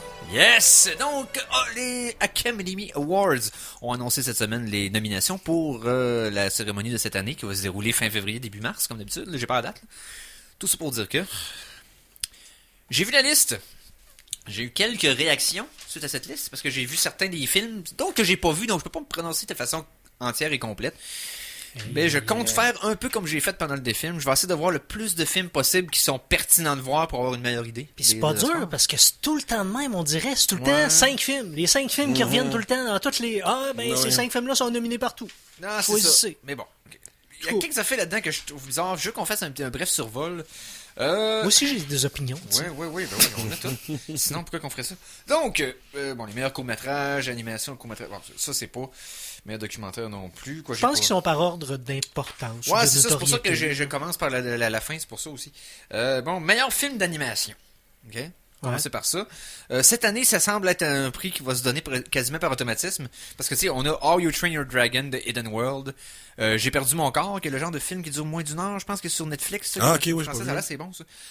Klaus, Missing Link et Toy Story 4. Ben, c'est ça, Toy Story, là, tu sais. Fait que là, c'est comme un genre de... Tu sais, c'est un lay-up. Là, mais moi, là, le dernier How to Train Your Dragon, je l'ai vraiment aimé. Ouais, puis ça pourrait peut-être être un Oscar qui serait donné pour l'ensemble de la franchise. C'est comme... pour le faire un beau petit... Moi, il dépasse les autres de la franchise? Ben, ils sont tous bons, mais c'est parce que là, il vient vraiment bien boucler la fin. Tu sais, c'est un peu le retour du roi de cette franchise-là. Tu sais, c'est comme, tout est répondu, la boucle est bouclée, c'est beau, c'est le fun, ils sont venus, tout est, tu sais, ils sont changés, mais ils sont vivants, tu sais, puis non, j'ai eu la petite larme à la fin, là, avec le petit moment cute de, non, c'est le fun. Si on veut maintenant pas trop de controverses, puis on va dans le meilleur film étranger. Je souhaite bonne chance à Corpus Christi de Pologne, ou Les Misérables de France, ou On Hélène de Macédoine du Nord. Non, ou Pain and Glory d'Espagne, mais c'est parce que il y a Parasite de Corée du Sud. Non, c'est Parasite qui va tout remporter. C'est Parasite. Je veux dire, il est nominé au meilleur film. Non, mais c'est ça. Il va gagner meilleur film étranger. Il est nominé presque partout. Les deux mains et les deux pieds dans le dos. C'est quoi le film canadien déjà qui a été nominé? Qui était nominé, mais qui n'a pas été retenu parmi les 5. Il n'a pas été retenu. Non, ça, je me rappelle pas c'était lequel. Meilleure bande originale, donc meilleur soundtrack de film. On a Joker, Little Woman, Marriage Story, 1917 et Star Wars Rise of Skywalker. Rise, peut-être qu'on va le donner à John Williams pour faire un genre de... La musique est pas bonne, la Rise of Skywalker. La musique est incorrecte. Elle est même pas correcte, je m'en souviens pas. Ben oui, mais c'est l'adage des 3 derniers. Oui, non, mais justement, ça donne pas la peine de donner un prix pour quelqu'un de tu sais... Non, puis Joker était quand même pas correct. Ouais, c'était... Ben, j'ai pas vu 3 autres films. Puis 1917 a des bonnes reviews présentement. Il est au cinéma, là, ceux qui veulent voir ce genre de film-là. Hey, c'est Sam Mendes avec Roger Deakins à la cinématographie. Ouais, j'ai hâte de Excuse-moi, voir. ça risque d'être Avec solide. des plans séquences. là. Ouais. Je tripe Un dessus. plan séquence. Ben, Non, c'est coupé. c'est là. des plans séquences. Non, tes voix très bien où est-ce qu'ils coupent, là. Ah, C'est ça, il y a des Tourne des le coin, cuts. puis tu vois plus rien, puis tu sais, soudainement, c'est noir pendant 3 frames. Comme... Non. Ah, ok. Il y a des, non, ils se sont jamais targués d'en faire une vraie. Non, c'est juste non, qu'il c'est y a ça, des, il y a exact. des cotes artificielles au travers, mais c'est le film, la narration de l'histoire te suggère que ça se passe pendant un segment de temps c'est ça, continu. ok, dans le ok, fond. ok. Meilleure chanson originale, m'en irai pas là-dedans. Là. Votez pour une tonne. Je trouve ça pas besoin. On est amis déjà. Pour On a-tu l'air du combat des clips? Non, mais c'est pas ça. C'est pas les Grammy, c'est les Oscars. Là. Donc, ça. meilleur effet visuel. La meilleure tune cette année, c'est Toss a Coin to Your Witcher. Oui, c'est Ouais, ça. puis il est pas nominé. Non, Mais non, parce que c'est pas un film, c'est une non, série. exact, mais c'est ça la meilleure tune de l'année. Non, Ben, je te dirais que dans le monde geek, c'est pas mal la tune qui C'est a ça, marché. non, c'est ça, là. Ah, c'est tellement Il bon. n'y en a pas eu d'autres des tunes cette année, Quel là, tu sais. hook pareil en partant. À chaque fois que j'y pense, j'ai des frissons. La C'est comme- première ligne, l'accord et la progression d'accords, je suis comme wow, c'est tellement bien. C'est le fun quand une tune te surprend par son arrangement. Vraiment solide. Ils l'ont monté aussi sans lire ou regarder quoi que ce soit de Witcher avant. Tu sais, ils l'ont. Après ça, ils l'ont. Ah, en tout cas, D'ailleurs, ils ça sont- m'a donné le goût de jouer. J'ai recommencé à jouer à cause de la série. Ah, c'est Mais vrai. meilleur effet visuel, bon, Star Wars, évidemment, 1917. The Irishman, je comprends, mais j'ai une raison pour laquelle je suis pas d'accord avec le mettre là. pas fait The pour ça. Lion King, Ouais. puis Avengers Endgame. Là, s'ils donnent pas Endgame, là. Ouais, mais Endgame, il était beau. Il C'est était seamless, là. on par avec l'autre d'avant, avec une C'est petite ça. voix, je trouve. tu sais. Exact. Mais tu sais, faut se Mais dire Star The Wars. Irishman, pourquoi? Pour le de-aging dégueu, genre... Que quelqu'un sur Internet l'a fait en 2 semaines, puis c'est plus crédible avec le deepfake Non, pour mais- les... Ah. Non, c'est ça. Je suis pas certain de celle-là. Les autres prix le fun, ok, bon, meilleur montage audio, Ford contre Ferrari, c'est probablement... Si tu fais un film de course, généralement, tu vas avoir le prix. Pour montage Oui, sonore. montage audio. Je veux dire, si t'as À écouté cause Raw, des bruits de moteur.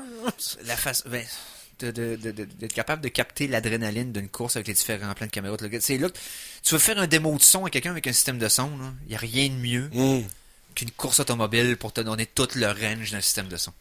C'est vrai, t'as la C'est- foule, t'as les t'as tout. chars, Ouais, ouais. t'as... Ouais, ok. Oh, et puis la perception spatiale de où ils sont sur la piste C'est quand tu vrai, dépasses, c'est vrai, quand tu... c'est vrai. C'est magistral pour te démontrer comment tu veux tester un kit de son, tu pognes un cinéma ou un cinéma maison, tu vas mettre un film de char.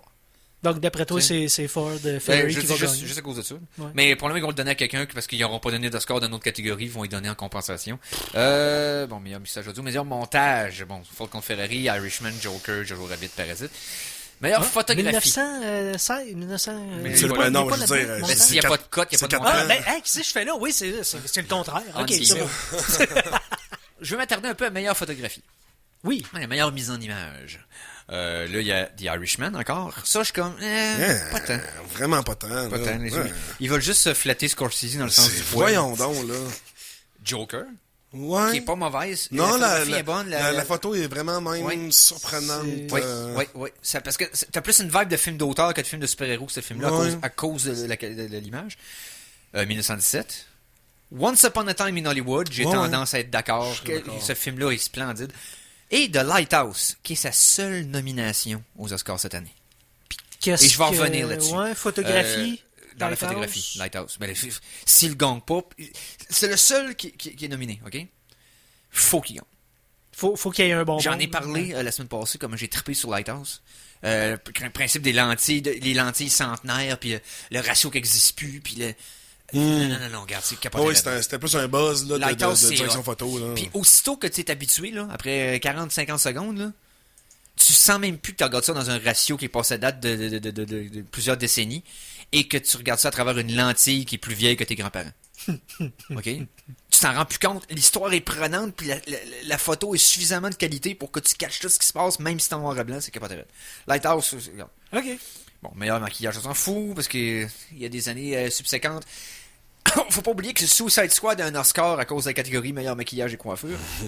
Fait que je, Ouais, c'est vrai que je ne porte plus attention c'était à cette une- catégorie-là depuis. Ben oui. les artistes qui ont fait ça sont donnés. Oui, mais c'était pas les meilleurs de cette année-là. Là.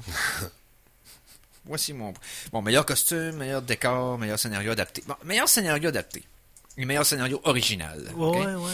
Scénario adapté, souvent, c'est que dans le fond, ça va être fait d'un livre ou d'une BD en particulier. Whatever. Un jeu vidéo. C'est ça. Hey, Là, ce que vas-tu je trouve déjà ça- avoir un Meilleur Oscar, scénario en tout cas? adapté. On s'entend que pour Irishman, Jojo Rabbit, Little Woman, surtout Little Woman puis The Two Popes, sont basés sur des livres qui existent. OK? Spécifiquement Little Woman, qui est un livre qui est un livre qui fait partie de la littérature obligatoire aux États-Unis, dans le fond, dans... ici aussi. Ici aussi, ouais. Little Women, il me Ouais. semble que oui. Hein. En tout cas, bref, reste que c'est un livre qui est comme dans la culture populaire depuis des années et des années. Mais Joker, ça m'énerve qu'ils mettent Mario scénario adapté. Parce que oui, c'est un personnage de BD, mais c'est une histoire originale. Pourquoi ils l'ont mis là? Ça me fatigue, ça. Ben, Ça comme fait- Jojo ça fait- Rabbit aussi, là, j'ai l'impression. Ben, je pense que c'est basé sur un livre. Jojo Rabbit? Ouais. Meilleur scénario original: Knives Out, Marriage Story, 1917, Once Upon a Time in Hollywood and Parasite. Marriage Story Oui. est souvent nominé. Oui. Et ça me faut donne l'entendre le encore. goût de l'écouter. C'est un film exclusif. Netflix qui s'est légitimisé cette année aux Oscars parce qu'on s'entend qu'il y avait eu un petit peu de controverses dans les dernières années par rapport à que les... Il y avait Roma l'année passée. Romain l'année passée qui était là. Et on savait que les vieux dinosaures d'Hollywood n'étaient pas super cool avec l'idée que des films qui sont directement distribués sur une plateforme de streaming versus ceux qui sont sortis au cinéma de façon plus conventionnelle. C'est pas naturel! C'est pas comme c'était dans le temps. Dans le temps, on s'accrochait un oignon sur la ceinture, c'était à la mode. Ah, fait que Jojo Rabbit, ça part en un livre. Cajun exactement. Skies. Alors que le Joker, c'est pas basé sur un livre. Oui, le personnage vient d'une BD, mais c'est pas basé sur un livre. Ça me fatigue. Ça me fatigue. En tout cas, Ouais, fait que Marriage Story, Oui, ça a l'air bon. Je vais l'écouter bientôt. c'est ça. En tout cas, meilleure actrice dans un second rôle. Là, on commence à s'amuser. Là, on tombe dans les catégories de fun. Il était quart. Il nous reste 1, 2, 3, 4, 5, 6 catégories, puis mon rent. Ok, bon, on passe en musique d'abord. Ha! La chanson de la semaine. C'est la catégorie chanson douteuse de la semaine. Et pas parce que la toune est douteuse en tant que telle. Je sais pourquoi. C'est que ça fait plusieurs semaines que quand j'ai plein de façons ou de chaînes YouTube ou de ressources sur lesquelles je m'abreuve en musique de jeux vidéo. Et il y a un thème qui m'a stické dans la tête il y a quelques semaines. Puis il veut pas me sortir de la tête. Pas en tout. OK? Puis là, tu veux nous infecter Ah ouais, tout le vas-y. monde. Exactement. Je veux partager, OK, ce malaise avec tout le monde qui nous écoute. On parle d'un jeu qui s'appelle Sonic the Hedgehog. Si vous avez joué au premier, OK, un des écrans, c'était le Casino World. On a de plein d'écrans comme ça. Mais il y a le Starlight Zone. Si vous avez joué à C'est comme le bonus stage. Là. Non, c'est juste une des zones dans le jeu que tu passes, mais c'est plus loin dans le jeu. Puis ceux qui ont joué juste un peu, ça ne rappelleront pas. Ce que j'ai fait, je suis allé voir la chaîne YouTube d'un certain Smooth McGroove. Est-ce que vous connaissez Smooth McGroove? Non, mais je veux Non. son nom. Ça me dit quelque chose, mais non. Smooth McGroove, c'est un gars avec de longs cheveux, une longue barbe, qui, Ah oui, accompagné de son chat, Ah oui. reprend a cappella des tunes de jeux vidéo. C'est ça. Ouais, ok, ouais. Mais en multitrack, dans le fond. Il fait toutes les notes et les percussions avec sa voix. C'est ça. Puis tu le vois en mortaise 9 fois. là. Exactement, Ouais. c'est ça. Il fait longtemps qu'il s'est vu sur YouTube. Et j'avais pas vérifié son matériel depuis quelques mois. J'aime bien le dude, il a une bonne vibe, il est super cool. Smooth McGroove porte très bien son nom, c'est Ben ça oui, mon ben point. oui.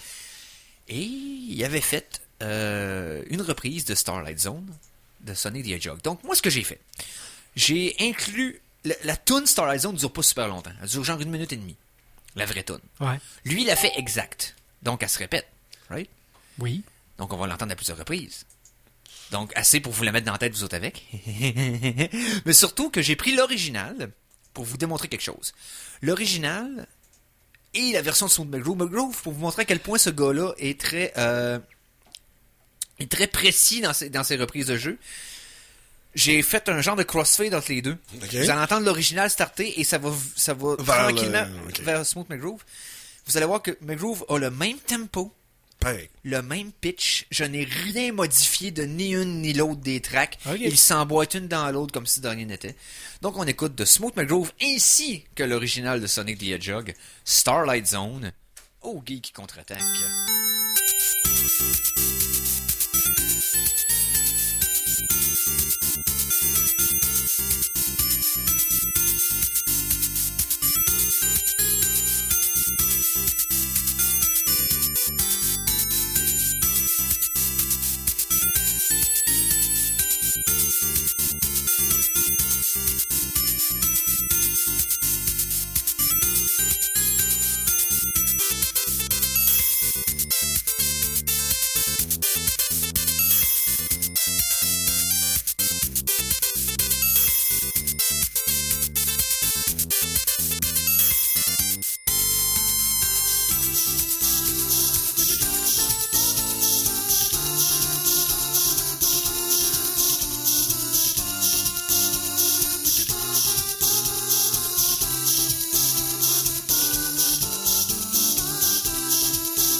vient d'entendre, à plusieurs reprises, Starlight Zone de Smooth McGroove.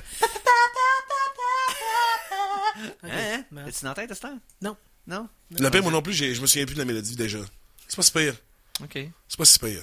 Donc, je suis encore tout seul pogné que ça? Là? T'es malheureusement. Méchant en verre d'oreille. En tout cas, ah oui. Oh my God. Donc, on continue avec les nominations aux Oscars 2020. Et là, c'est les catégories qui ont de la viande autour de l'os. Okay? On va commencer par La catégorie T-Bone. La catégorie T-Bone. Meilleure actrice dans un second rôle. OK? Oh, c'est pas ça. OK. Non, c'est pas ça. Pas tout. Donc, malheureusement, je peux pas commenter sur celle-là tant que ça parce que je n'ai vu aucun de ces 5 films-là. Non, ça va non plus. Tout d'abord, le film Richard Jewell, qui est un film Ouais, réalisé par Clint Eastwood, là, d'un Oui, gars c'est qui a ça. sauvé une attaque à la bombe. Une histoire vraie d'un gars qui a sauvé une attaque à la bombe. Oui, avec Sam Rockwell, puis Ouais. un acteur, pareil. Puis que finalement, les médias sont comme retournés contre lui, que c'est lui qui s'est fait accuser de terrorisme finalement. En tout cas, une espèce de... C'était weird, puis dans le fond, c'est fait juste garocher en dessous de la bus pour faire plaisir aux journalistes. Un peu comme ça avait fait avec Sully. Le gars qui avait atterri l'avion au milieu de la rivière Hudson. Là. Ouais. En tout cas, bref. Donc, Kathy Bates qui est nominée pour ça. T'as Laura Dern pour Marriage Story. T'as Scarlett Johansson pour Jojo Rabbit. T'as Florence Pugh pour Little Woman. Et Margot Robbie pour Bombshell. Donc ça, j'ai pas vu le film, je peux pas beaucoup commenter. Je pense ça me semble légitime. Meilleur acteur dans un second rôle. Là, j'ai un problème. Je vous explique. On a Tom Hanks dans A Beautiful Day in a Neighborhood. Qui est la biographie sur... Mr. Rogers. Ah, Mr. Rogers, oui. Veux-tu bien me dire pourquoi, si la biographie est sur Mr. Rogers, Tom Hanks a une nomination pour meilleur acteur dans un second rôle? C'est pas le rôle principal? C'est la biographie du gars, puis il compte pas pour un rôle principal? Non, c'est l'histoire de son voisin. Non? Non. Ah. Beautiful Day in the Neighborhood, c'est pas l'histoire de son voisin, mais c'est un gars qui fait un documentaire sur lui, puis qui va changer d'idée sur le gars éventuellement. Fait que tu sais, c'est comme... Ça, Ben, c'est ça. C'est la C'est ça. rencontre. Le rôle d'un- principal, ça, c'est le documentaire. C'est ça, exactement, le rôle principal. Donc, c'est la personne qui... Ben oui, c'est ça. Ouais, mais c'est parce que C'est le c'est sujet... la rencontre entre deux personnes. Comme dans le film, le personnage principal dans le film du gars, c'est Ouais. M. Rogers. Mais pour nous, ce qu'on écoute, on écoute l'histoire d'un gars qui fait un film sur M. Ouais, Rogers. je trouve ça quand même. En tout cas. Mais oui. Ensuite, Once Upon a Time in Hollywood, Brad Pitt. Oui, Je suis oui, correct moi- pour cette moi- nomination-là. moi, Il était là- solide dans ce film-là. là. Non, mais moi, je veux que ce soit ça juste pour le fait que... J'en ai parlé déjà un peu, là, mais je Oui. le redis, là. Ça fait tellement du bien de voir un modèle d'amitié masculin non toxique à l'écran. Juste On deux n'en dos- voit jamais. ouais, juste une bonne bromance. Des gars jamais qui sont de amis conflit, ensemble. c'est ça? That's it. Ouais. Look out for each other, genre, pis c'est Ouais. pas un contexte de guerre, c'est pas un contexte... Non. C'est juste deux bons chums. Ça, là, Ils sont là un pour l'autre, c'est puis- rare Ouais. au Il y a cinéma. tout le temps là. quelque chose, ils vont se battre à cause Toujours. de triangle amoureux ou toujours. quelque chose de même. Puis là, c'est deux Où il y en a deux qui ont une rôles. mauvaise influence sur l'autre, puis... Là, c'est deux rôles principaux. Oui. Mais t'es d'accord à ce que ça soit Brad Pitt qui soit le Ben, secondaire? Brad Pitt, c'est plus l'histoire du personnage de... Ouais, t'as raison, il est comme... Ben, c'est parce que c'est comme un film de Tarantino typique. Y a-tu vraiment un protagoniste? Ouais, Mais tu sais, moi, je dirais que c'est Tout plus... le monde l'est, puis c'est- personne là en même C'est temps. plus DiCaprio, quasiment, là, Ouais. qui fait le... Parce que, tu sais, en plus, nécessairement, ce personnage-là, c'est le cascadeur d'un autre. Fait que ça peut pas être, tu sais... On suit pas tant Brad Pitt, là. C'est vraiment plus DiCaprio, le personnage Et principal. pourtant, les deux meilleures scènes de tension du film, c'était avec Brad Pitt. Oui, ouais, les meilleures scènes sont avec Brad Pitt, tu sais. Toutes les meilleures scènes sont avec Brad Pitt, mais... C'est pour ça qu'il est nominé à quelque part. Ouais. Ouais. Ok, ensuite, il y a Anthony Hopkins pour The Two Popes. Je trouve un film, c'est épap, ça m'intéresse pas. Hein? Pour être honnête, allez voir sur Netflix, ça vous tente. là. Le meilleur C'est sûr commentaire, c'est Ricky Gervais, là, sur le film sur les pédophiles, là. Ensuite, c'est là que j'ai un buzz. The Irishman. J'ai bien aimé le film, là, mais pas partir en peur avec ça. Là. C'est un bon Scorsese. Ouais. 3 heures qui passent vite. Bonne performance de Pacino. Mais Fin de l'histoire. C'est un Scorsese 10 ans trop tard. Ouais. Puis ça, pour moi, c'est une grosse faille. là. C'est comme d'autres, t'aurais tellement pu t'organiser avant pour... En tout cas, Dans la meilleure acteur dans un second rôle, Joe Pesci et Al Pacino prennent chacun un spot. c'est Al Pacino, oui. là. Pacino, Mais- j'ai pas de problème. Pesci était là. Il Mais Pesci, c'est pas son meilleur rôle en carrière, c'est Il pas était son juste là. deuxième meilleur rôle. Non. C'est pas Pesci dans le casino, là. C'est une affaire qui m'a un peu énervé dans ce film-là, Ouais. en plus. Pesci appelle De Niro, il aurait pas l'appeler Kid, tu sais, parce qu'il est supposé Ouais. être plus vieux que lui. Ouais. Mais avec le paquet d'effets spéciaux qu'ils ont, Ouais. puis qui sont du vieux, puis il y en a un qui est de-aging plus que l'autre, fait que c'est comme, excusez, ça a pas pris. C'est bien... c'est niaiseux, là, mais ce genre de discours-là marchait mieux v'là 30 ans, quand que les deux étaient comme un peu du même âge, puis que tu mettais un petit peu de blanc dans les cheveux pour dire qu'ils étaient vieux. Tu sais, ça le fait, là. Là, c'est deux vieux qui font semblant d'être des jeunes, qui font semblant... Oh. Mais moi, ce qui me choque là-dedans, c'est Willem Dafoe est pas nominé. Ah oui, non, c'est clair que... J'ai écouté The Lighthouse. Puis quand vous allez l'écouter, vous me le direz ce que vous en penserez. Mais comme performance d'acteur, c'est une des meilleures que j'ai vues dans les 5-6 dernières années. J'ai même pas un doute. Mais tu sais, c'est parce que tout ça nous rappelle à quel point que les Oscars, là, ça reste quand même un petit groupe de personnes qui décident se congratulent ça. entre eux autres. Puis, non, mais tu sais, non seulement ça, là, ceux qui sont responsables des nominations puis tout, là, c'est pas du monde full, c'est pas des jurys à la Cour suprême, là, c'est pas du monde impartial, là, pis tout ça, c'est comme, c'est du monde qui se font parler par des producteurs. C'est sûr. Mais... Puis tu sais, les producteurs, ils poussent leurs affaires. Parce que là, là, c'est comme... Irishman avait déjà un dans la même catégorie, là. Ouais. Tu sais, le c'est assez, là. Non, je suis d'accord. Tu sais, c'est comme... Defoe, là, il donne une performance à la hauteur de Daniel Day-Lewis dans son prime. Et je niaise pas. J'ai pas de doute. J'ai aucun doute. C'est solide, OK? Puis il est même pas là, ça m'a choqué. Meilleure actrice, je peux pas... pour les meilleures actrices, toute catégorie, j'ai pas vu le film. Donc, non plus. Donc, Cynthia Erivo dans Harriet, Scarlett Johansson dans Marriage Story, ça va dire Marriage Story. Oui, Mariage Story. Marriage. Saoirse Ronan dans Little Woman. J'aime bien Saoirse Ronan. Elle est vraiment bonne à date. Là. Elle est pas vieille, puis elle a fait des bons choix de casting depuis le début de sa carrière. Fait que j'ai pas de doute que c'est probablement elle qui va l'avoir. Charlize Theron dans Bombshell. Charlize, elle donne toujours des performances solides. Renée Zellweger, dans Judy. Renée Zellweger c'est enfin un rôle dans lequel elle n'a pas de l'air d'avoir bu du jus trop amer. On verra. Sa Donc, face de scrunch. Ouais. Meilleur acteur, Antonio Banderas dans Pain and Glory. Aucune idée. Leonardo DiCaprio dans Once Upon a Time. C'est vrai qu'il donne une bonne performance dans le film. Genre de voir. Adam Driver dans Marriage Story. Joaquin Phoenix dans Joker. Et Jonathan Pryce dans Les Deux Papes. Donc, je pense que celui-là, il est des mains Phoenix. Ah, c'est ça. Je vous ai... J'ai pas vu, tu sais, j'ai pas vu Marriage Story. Il y a comme 3 films là-dessus que j'ai pas vu. Pain and Glory, Marriage Story, puis The Two Popes.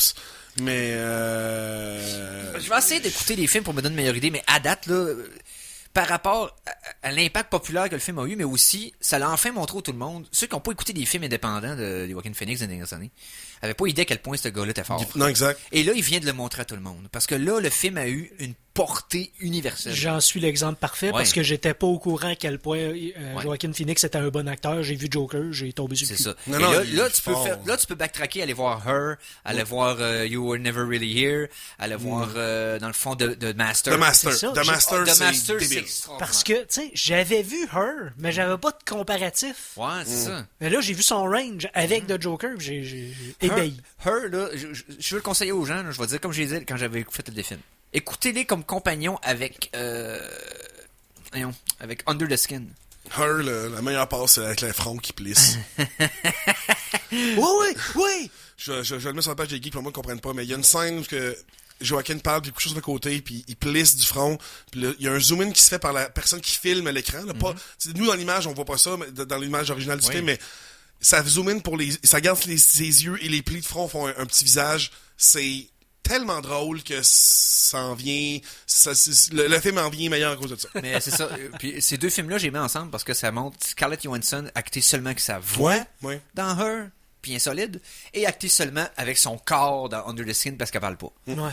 Elle utilise ces deux facettes-là et elle bat en dehors du parc les deux. Pour moi, Under the Skin, ça reste pour moi encore sa meilleure performance. Un des très bons sci-fi Donc, de va falloir que je me botte le cul, puis je le vois. Oui, c'est très bon, puis il est sur toutes les plateformes de streaming. Tu peux le trouver Ce sur film-là, Prime c'est... Video. Mikey, t'as jamais vu un film de sci-fi comme Under the Skin? Ouais, c'est un mélange de films indépendants puis de films de sci-fi. Il y a des scènes là que moi, en tant que, tu sais, que le gars qui fait du cinéma, là, qui est producteur, je suis comme, je ne comprends pas comment ils ont fait pour tourner ça. Avec le budget qu'il y avait. Non, mais même pas de budget, là, la scène, le gars coule dans le plancher, là. C'est quoi le matériau? C'est quoi? Ou quand il devient... Non, il y a des images que j'ai jamais réussi à comprendre comment ils ont fait pour les faire, ces affaires-là. Okay. On va passer vite sur les 3 dernières catégories, parce qu'on va dans le fond... Est-ce qu'on peut retarder un petit peu la pub? Ben oui. On va faire ça. Meilleur acteur. Je viens d'en parler dans Joaquin Phoenix. Meilleure réalisation. The Irishman. Encore une fois... Martin. Joker. Meilleure réalisation de Joker, c'est comme, il est correct, mais c'est pas... C'est du off-casting pour Todd Phillips, je comprends. C'est un gars de comédie qui a fait un drame. Quoique, c'est plus vraiment un gars de drame, parce qu'il a fait comme tous ces autres films sont super dark. Ouais, c'est vrai que Hangover... puis, Hangover, même le 2 est dark. Le 3, c'est quand même pas une comédie. 1917, mais il est au cinéma présentement, j'ai pas Ouais, encore d'idée. pas encore C'est vu. Once Upon a Time de Quentin et Parasite de Bong Joon-ho. Ça va être Parasite qui va gagner, moi, je pense. Probablement Parasite. Ben, si tu regardes la façon que... Les reviews que j'ai vues du film, je l'ai pas vu encore, je l'écoute cette semaine. Ça a l'air que la façon visuellement de narrer Oui. le deuxième degré de l'histoire quand tu t'en rends pas compte C'est tout en jusqu'à ce que t'aies fini subtilité. le film, Moi, ça a l'air, c'est tu vraiment comprends? Moi, j'ai écouté le film, j'étais comme, wow, c'est vraiment bon. Mais ma première lecture a pas du tout été aussi profonde que ce que, tu sais, comme, quand j'ai écouté du monde en parler, j'étais comme, oh, shit, j'avais donc ben pas vu ça dedans, tu sais, puis ça vient juste supporter le propos. Vraiment, là, mais si Parasite gagne, je serais comme pas surpris que Parasite gagne pas, parce que c'est quand même rare que les films étrangers gagnent meilleure réalisation. La dernière fois, c'est The Artist, je pense, qui a fait le... Puis The Artist, c'est comme... The Artist est dans une coche quand même au-dessus. Ouais, mais The Artist a fait exactement le bon move pour gagner un Oscar. Ça veut dire... Il parle de cinéma. Il parle d'Hollywood. C'est ça. Fait que moi, je pense que ça va plus être... Moi, je pense que ça va être Once Upon a Time Hollywood qui va gagner à cause de ça. C'est exactement ça que j'allais dire, parce que comme je dis tout le temps, Hollywood est très masturbatoire sur ses prix. J'aime ça parler de moi-même, puis voir comment que nous autres on fait On des est beau, films, puis on c'est est le fun. bon, puis, Parce que je connais pas le monde réel, parce que moi j'ai tout vécu dans ma petite capsule isolée du monde ordinaire. Fait que j'aime ça quand ça parle de ce que je connais, puis de ma vie. Fait que moi, Ouais, je pense donc, que ça va être ça. Ouais, c'est ça risque de s'enligner vers là. Puis meilleur film, ben là, on a Ford versus Ferrari, ça a l'air qu'il est excellent, by the way. J'ai hâte de voir ce film-là. The Irishman, oui, mais non. C'est Non. pas meilleur film de l'année, là. Non. Jojo Rabbit, on n'a pas parlé beaucoup, mais c'est le petit projet que Taika Waititi a sorti cette année. Ça a l'air, c'est surprenamment solide. Ouais, qui fait Hitler, là. Ouais, c'est ça. Ben, il fait une dans version... l'imagination d'un petit gars qui est dans la jeunesse hitlérienne. Ouais. C'est un peu comme le film qui est sorti cette année, là. Ben, c'est pas un peu comme ça, là. Peanut Butter Eagle. Peanut Butter Eagle. Peanut Butter Falcon. Falcon, ouais, c'est des scouts, là. C'est pas une affaire de scouts, ça? Non, Je me mêle dessus. c'est un kid qui tripe sa lutte, mais qui est comme Ah ouais, non, un peu de trisomique. Mais c'est quoi le film de scout qu'il y a eu une couple d'années, là? Ah non, ça, tu parles de Moonrise Kingdom. de Wes Ouais, Anderson. Moonrise Kingdom. Ça a une vibe un peu de Moonrise Kingdom avec un Hitler imaginaire qui est joué par Taika Waititi. Moi, c'est un peu le coup de... Je suis sûr que c'est bon, mais je sens que ça ride une vibe clairement politique. Ben, ça a l'air d'être un petit peu... Puis, Il faudrait le voir avant. Mais c'est ça, j'ai pas vu, mais tu sais... Parce que moi, j'ai entendu Taika parler quand même avec ce film-là comme exemple dans des trucs vraiment super politisés, là, tu sais, genre il dit mais regardez comment que tous vos arguments ça compte pas parce que moi j'ai fait Hitler puis tout le monde même pareil, puis c'est comme j'ai l'impression que je sens trop un truc de politique derrière ça, puis je pense que c'est ça qui me... Je vais attendre avant d'écouter. Ouais, il y a une croustille sur l'épaule, t'as l'impression. Ouais, j'ai l'impression que oui. Il essaie de se faire un genre de cred. Je sais pas. Ben, Je suis un peu de mauvaise... On dirait que je suis de mauvaise foi, mais j'ai hâte de le voir pareil. Ouais, c'est ça. Le trailer était vraiment cool. Ça. Ensuite, Joker, Little Woman, Marriage Story, 1917, Once Upon a Time Hollywood et Parasite. Donc, moi, je pense que les deux gros contenders, c'est Once Upon a Time et Parasite. Non, je suis d'accord. Joker, c'est correct. Il gagnera pas, puis c'est pas grave. Mais okay, c'est en passant, pas non, calmez-vous les broches. Là. Okay, c'est pas le meilleur film de l'année. Non, c'est ça. Il va y avoir une couple de crinqués sur Internet qui vont capoter parce que Joker n'a pas gagné, parce que eux, c'est le meilleur film qu'ils ont vu, eux autres. Non, puis il est un peu, là, si Joker gagne, man, attends un peu, là, le backlash de qui... Ça pas de c'est pas un reproche de dire qu'il ne mérite pas. C'est juste que c'est le film grand public blockbuster de meilleure qualité qui est sorti cette année. Oui, puis qui devrait comme pas être grand public blockbuster. Moi, c'est ça l'affaire. C'est ça qui est surprenant. C'est ça, c'est que ça devrait pas... Un film de ce genre-là ne devrait pas... C'est un film d'auteur. Ça aurait pas dû avoir la portée que ça a eu. Tu sais, oui, vraiment, là, vraiment. Fait que ce qu'on va faire, on va aller en pause, dans le fond, OK? Et après, on va parler de ce que Conan a vu, parce que là, je suis en train de... J'en ai vu des affaires. Oui, en plus. Puis il faut quand même qu'on parle de l'Imaginarium aussi, qui a brassé, qui a brassé son linge sale en public. On fait ça donc tout de suite après la pause. Alors attention, ici c'est François Pérusse. Et ce que vous écoutez en ce moment, c'est les Geeks contre-attaque. Fait que watch out. À CKRL 89,1.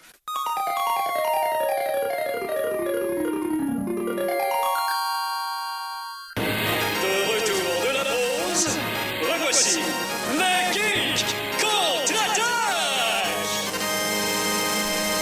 Et nous sommes de retour pour la dernière demi-heure de l'émission des Geeks contre-attaque. On l'entend un petit peu, fait qu'on va essayer de passer rapidement avec le thème musical. Mikey, s'il te plaît.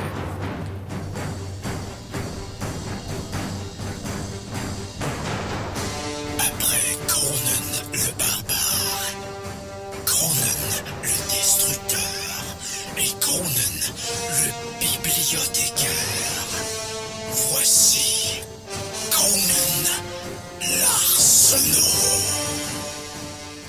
Conan, qu'est-ce que t'as vu cette semaine? Hey, j'en ai écouté des affaires, Oh, On nice. va commencer par les moins bons.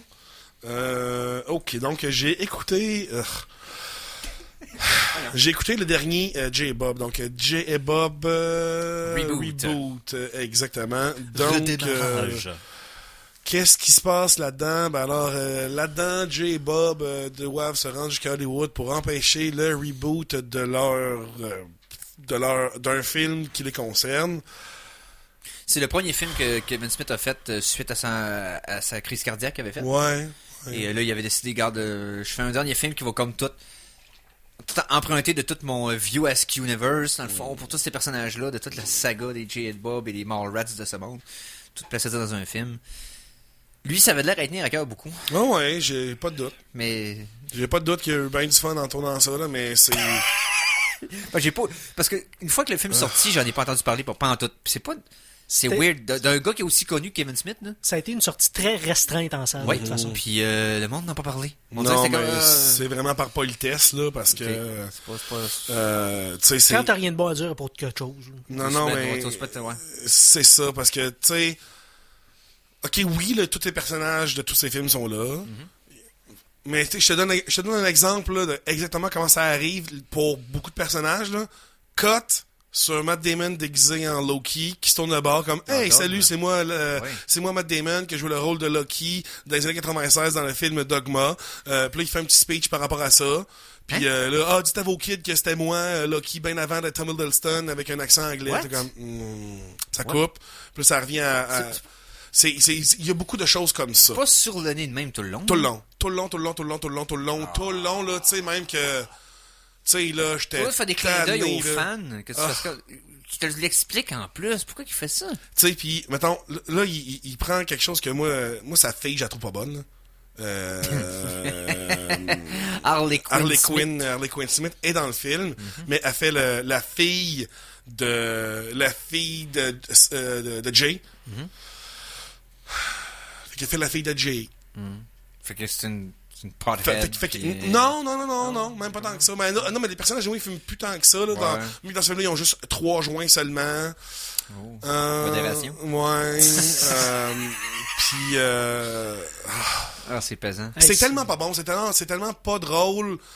Il y a rien que tu dis à date qui est pas décevant. Je pense qu'il y a une seule affaire, un seul petit speech que j'ai trouvé comme, ok, ce speech-là, il vient du cœur de la personne qui l'a écrit, puis c'est le personnage de Jason Lee dans Mallrats, qui est là, puis qui dit, tu sais, dans le fond, quand t'as un enfant, ben, ta vie tourne plus autour de toi, tourne autour d'un enfant. C'est principalement ça dans le speech, j'étais comme, ah ben, tu sais, oui, On va passer au prochain, d'abord. Mais tu sais, là, c'était une vraie déception. Jason Mewes a l'air fatigué. Tout le monde a l'air fatigué dans ce film-là. Tout le monde n'a pas l'air de vouloir être là. Libérez-moi, libérez tout aimé d'Axine Ferris pour côté Event Horizon. Donc, qu'est-ce que j'ai écouté d'autre? Après ça, on va monter. Oui, j'ai écouté, le Terminator Dark Fate. Au moins, c'est meilleur que Reboot. Oh my god, ok, attends un peu.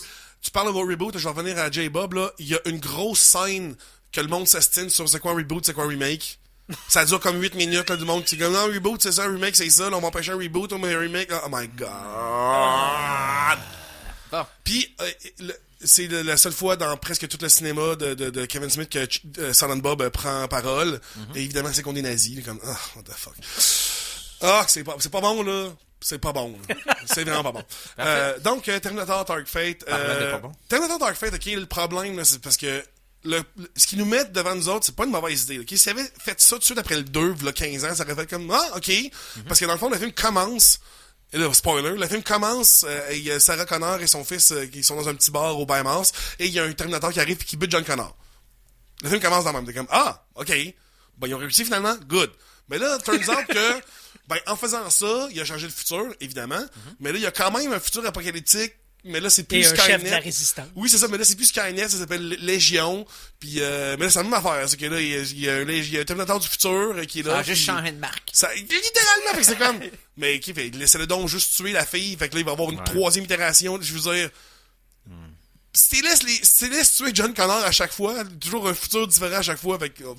La fois, c'est inévitable. Tu sais, C'est ça. c'est ça, fait que tant qu'à ça, t'as aussi bien y aller jusqu'au bout des En fond, simulations, ce tu que, sais. ce que Linda Hamilton a dit à la fin du 2, qui était No Fate, là, son fameux speech Ouais, de No ouais, Fate, ouais, là, ça résumait ce que Ouais. autant leur avenir dans ces continuités-là que l'avenir de la franchise par elle-même. Non, exact. littéralement. Il y a certaines affaires qui valent la peine d'être mentionnées quand même. Là. La nouvelle mécanique du Terminator est intéressante parce qu'il est comme doublé dans le sens qu'il y a il y a un squelette et du métal liquide par-dessus ou en dedans, dans le fond. Comme dans Rise of the Machine. Il y a ça, je m'en souviens pas, mais là, il s'en sort quand même. Christina Loken, c'est comme exactement ça, ça. ouais. C'est un squelette de T800, genre avec un truc cover de liquide. ouais, c'est ça. Mais là, de la Fait qu'on manière l'avait qu'il s'en déjà sert, tu sais, j'avais pas vu, en tout cas. Ah, tu fais bien. Les scènes d'action sont quand même vraiment bien réalisées. On voit vraiment, tu sais, on comprend très bien le mouvement des corps et tout Oui. ça. Pour de vrai, les scènes d'action, j'étais comme, oh, wow, shit. La chorégraphie est bonne, le montage est bon. Oui. Mais, Mais on l'a déjà vu, ce film-là, de tout, tu sais. ouais, mais c'est- oui, c'est ça. Puis il y a pas de moment comme, il y a pas de moment clever du tout là, tu sais. Mais les scènes d'action sont super bien faites. Nice. Je réécouterais les scènes d'action sans problème. Mais le film en tant que tel est vraiment, vraiment ordinaire. Bon, qu'est-ce que t'as vu dans l'autre spectre? Qu'est-ce que t'as vu de bon? Après ça, ben on va connaître, non, mais là, c'est comme un petit peu meilleur aussi, mais c'est pas encore super bon. C'est Color Out of Space, pardon, que j'ai Oui, écouté j'ai hâte de voir, là. ce matin avant d'arriver. Donc un météorite se crache dans la cour de Nicolas Cage et le météorite semble avoir une influence sur l'environnement autour de lui et les humains aussi. Le monde vire doucement fou. Hein? C'est bien, c'est Lovecraftien, Cthulhu un peu, mais malheureusement, moi la chute m'a un peu déçu. Le film va pas aussi loin qu'il aurait pu aller. Non, ben c'est ça, parce que tu sais, quand tu nous présentes un espèce de truc de ultimate evil out of space, que tu sais pas qu'est-ce que tu peux faire contre Une ça. horreur cosmique. Tu sais, une horreur cosmique que t'as pas de moyen de défense contre. C'est cool, ça me dérange pas, mais Un destin la fin de ça, inexorable. c'est la Ça, fin de la Terre, là, Ah tu sais. ouais, Puis là, c'est c'était ça. comme, ah, c'est pas ça qui arrive. Ah. Ouais. Ouais. Ouais. Mettons que, ok, il reste combien de temps à la fin de l'émission, Mikey? Ouais, ben c'est parce que... 10 minutes, non, mais 10 minutes? Ouais.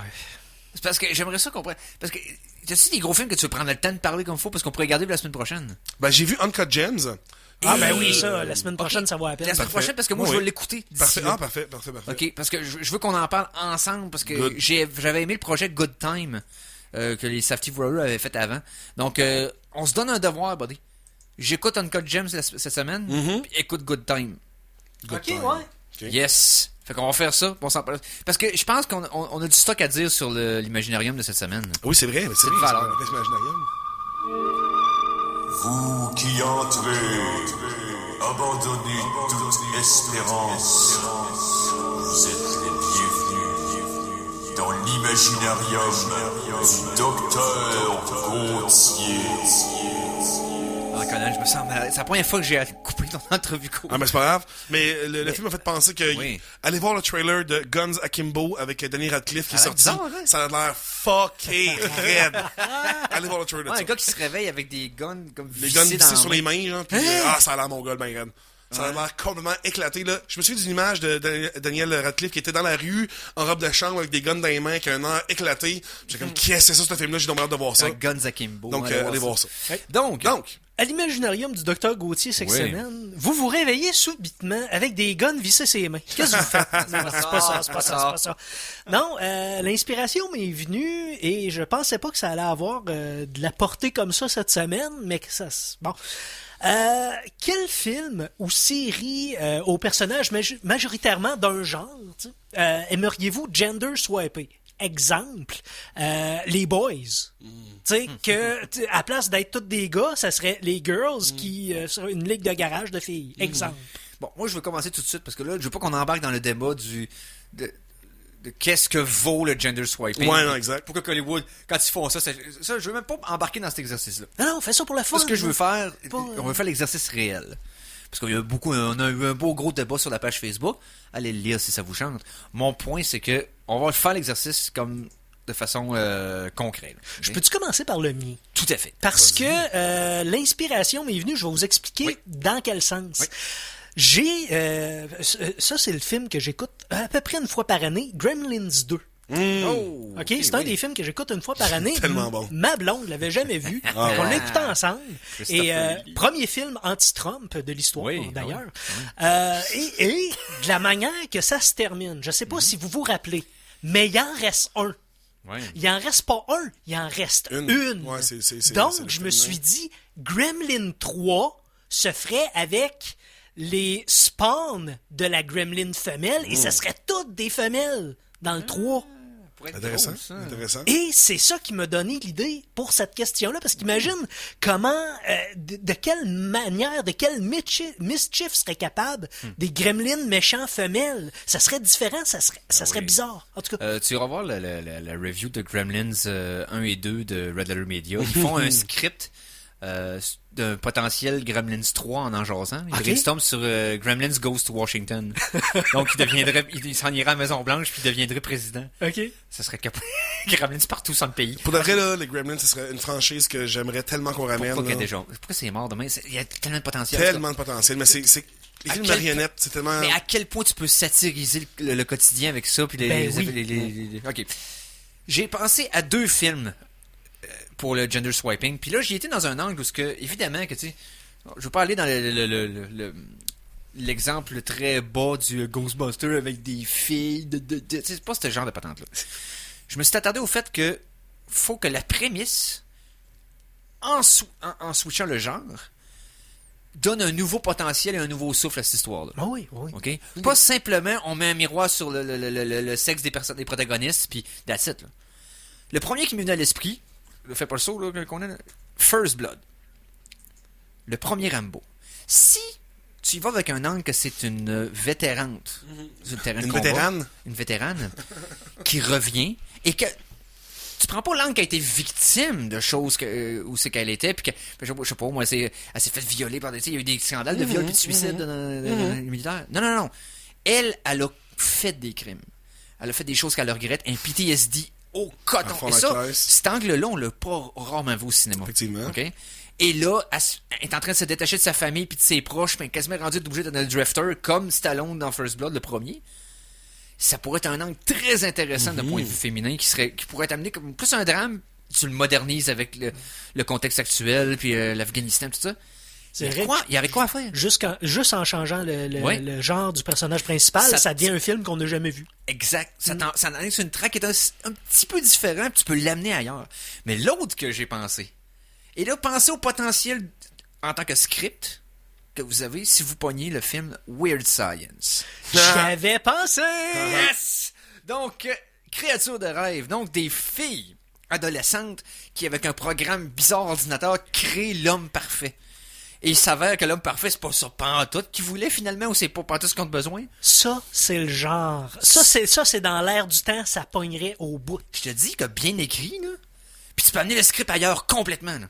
Tu peux quasiment virer la prémisse de bord comme un bas, dans le sens que le gars peut être exactement ce qu'ils ont demandé, puis que ça va donner un résultat que c'est exactement pas ce qu'ils veulent. Ben oui. Non, mais exact. Tu sais, le faire réaliser. Faut que ce soit les mêmes tropes, là. Faut que ce soit les mêmes tropes, sauf que lui, il va l'amener d'un point de vue pas mal plus comportemental, tout le qu'est-ce que les filles vont comme, au lieu de bâtir ça comme le corps, comme ils veulent, ça, ils vont le faire. Tu sais, c'est un gag visuel, tout le kit. Mais tu vois aussi sur les tropes de qu'est-ce qu'un gars idéal ferait pour une fille. Puis le gars le fait tellement que ça en vient comme insipide. C'est ça. À les écœurer de ça, puis ils sont plus capables. Il y aurait de quoi de super drôle à faire avec ça, honnêtement. Avec des bonnes jeunes actrices. Faire attention, qu'est-ce que vous souhaitez, là? Mais ça, c'est ça, careful what you wish for. Mais oui, il y aurait de quoi. Il y a un paquet de bons jeunes actrices à Hollywood qui roulent bien de ce temps-ci, qui ont du potentiel, que tu pourrais faire de quoi de vraiment solide avec ça. Pourquoi ils n'ont pas pensé à ça? Tweet ça à quelqu'un pour que ça se fasse. Parce que c'est ça, j'ai assez de penser prémisse avant de penser comme film connu, tu sais. Sérieusement, je veux voir ça. Oui, je trouve que ça a du potentiel. Toi, Conan, as-tu sûr que tu penses un film... Si on switchait le genre, que ça pourrait comme être créatif. Je suis en train de regarder toute ma bibliothèque au complet. Là. OK. Puis... Ça veut dire que t'as pas d'idée. Non, mais c'est parce que j'arrive pas à trouver un exemple. C'est comme ce que tu as donné comme exemple, c'est je pense l'exemple que j'ai pas réussi à trouver comme quelque chose qui fait que ça devient un nouveau film à regarder. Ouais, c'est ça. Parce que tu sais, je regarde tous mes films, je me dis c'est inutile de le changer. C'est ça changerait rien. Ouais. Puis si ça changerait rien, qu'est-ce que ça donne rien de l'écrire dans ce Ghostbusters changeait rien. right? Non, c'est ça, exact. Ils l'ont fait pareil, Ils l'ont fait mais ça quand change même. rien, ouais, c'est ça. Mais tu sais, je regarde des... parce que je regarde un film comme 300. Ouais. Tu sais que c'est juste des gars. Mais tu le fais avec des Amazones. C'est ça, tu sais, comme ça Avec serait... une autre mythologie. Une autre mythologie, Ouais, ça serait... le même style pas visuel. pire, C'est pas pire, c'est vrai. qui pourrait être intéressant quand même. Parce que, tu sais, sinon, ultimement, si, mettons, tu prends mettons, un film, je sais pas, Roméo et Juliette, tu sais, on prend un exemple classique de, tu sais, c'est la même chose, c'est littéralement la même histoire qui se passe, mais juste, là, tu switches le capulet pour les Montaigu, puis les Montaigu pour les Capulet, Ouais, puis ça y est, tu sais. C'est Mettons, fait. si on parle de Siri, avez-vous des idées? Série. Vite de même, non? Niaiseusement parlant, est-ce que... Non, je viens de voir un film. Je viens de voir un film qui a super bien passé, mais que en genre inversé, ça serait vraiment weird. C'est The Shape of Water. Oh. Je sais pas, je l'ai pas vu. Donc, ben, c'est une femme qui devient amoureuse d'un monstre. Oui, ok, Puis, oui. Mais c'est c'est- une relation ouais, de non, ça physique marche aussi à plus. année. Ça marche plus, Ça Switch. serait... C'est comme... Ben, est-ce que tu sais ce que ça devient? C'est une histoire de sirène. Ça devient Splice. Ouais, c'est ça, une histoire de sirène. Splice, c'est malaisant. Ah, aussi, ouais, c'est vrai, Splice aussi, c'est vrai. Ouais, c'est clair. Exact. C'est clair. Dans le fond, si tu prends Shape of Water, tu switch de bord, c'est Splice, puis c'est pas une bonne idée, Splice. J'ai détesté Splice. Ça aurait dû film-là être bon. m'a Ça aurait dû être bon. C'est un film avec plein de potentiel, mais qui tombe en pleine face au travers. Comme j'avais dit dans ma review, c'est ça. Puis malhabilement. Là. Je viens de voir un autre film que faire un gender swap serait tellement... Le film est déjà dérangeant à la base. Ouais. The Skin I Live In. Donc, avec... Pour les gens qui ont vu ce film-là... Je sais pas. Oh. Ouais, c'est avec...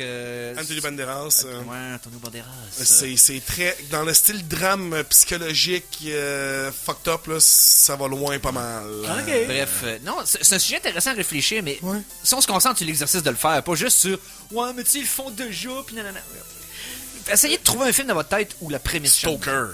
Stalker serait intéressant en gender swap.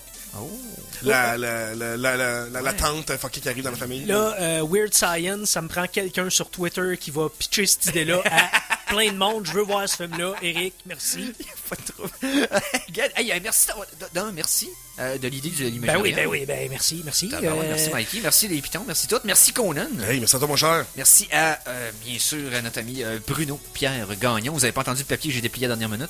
Et surtout, Mikey. L'intemporel, après cette hiatus musical d'une heure, ça sera à 17h sur les ondes de CKRL 89.1. Yes, donc on se reprend la semaine prochaine sur ce Salut les geeks.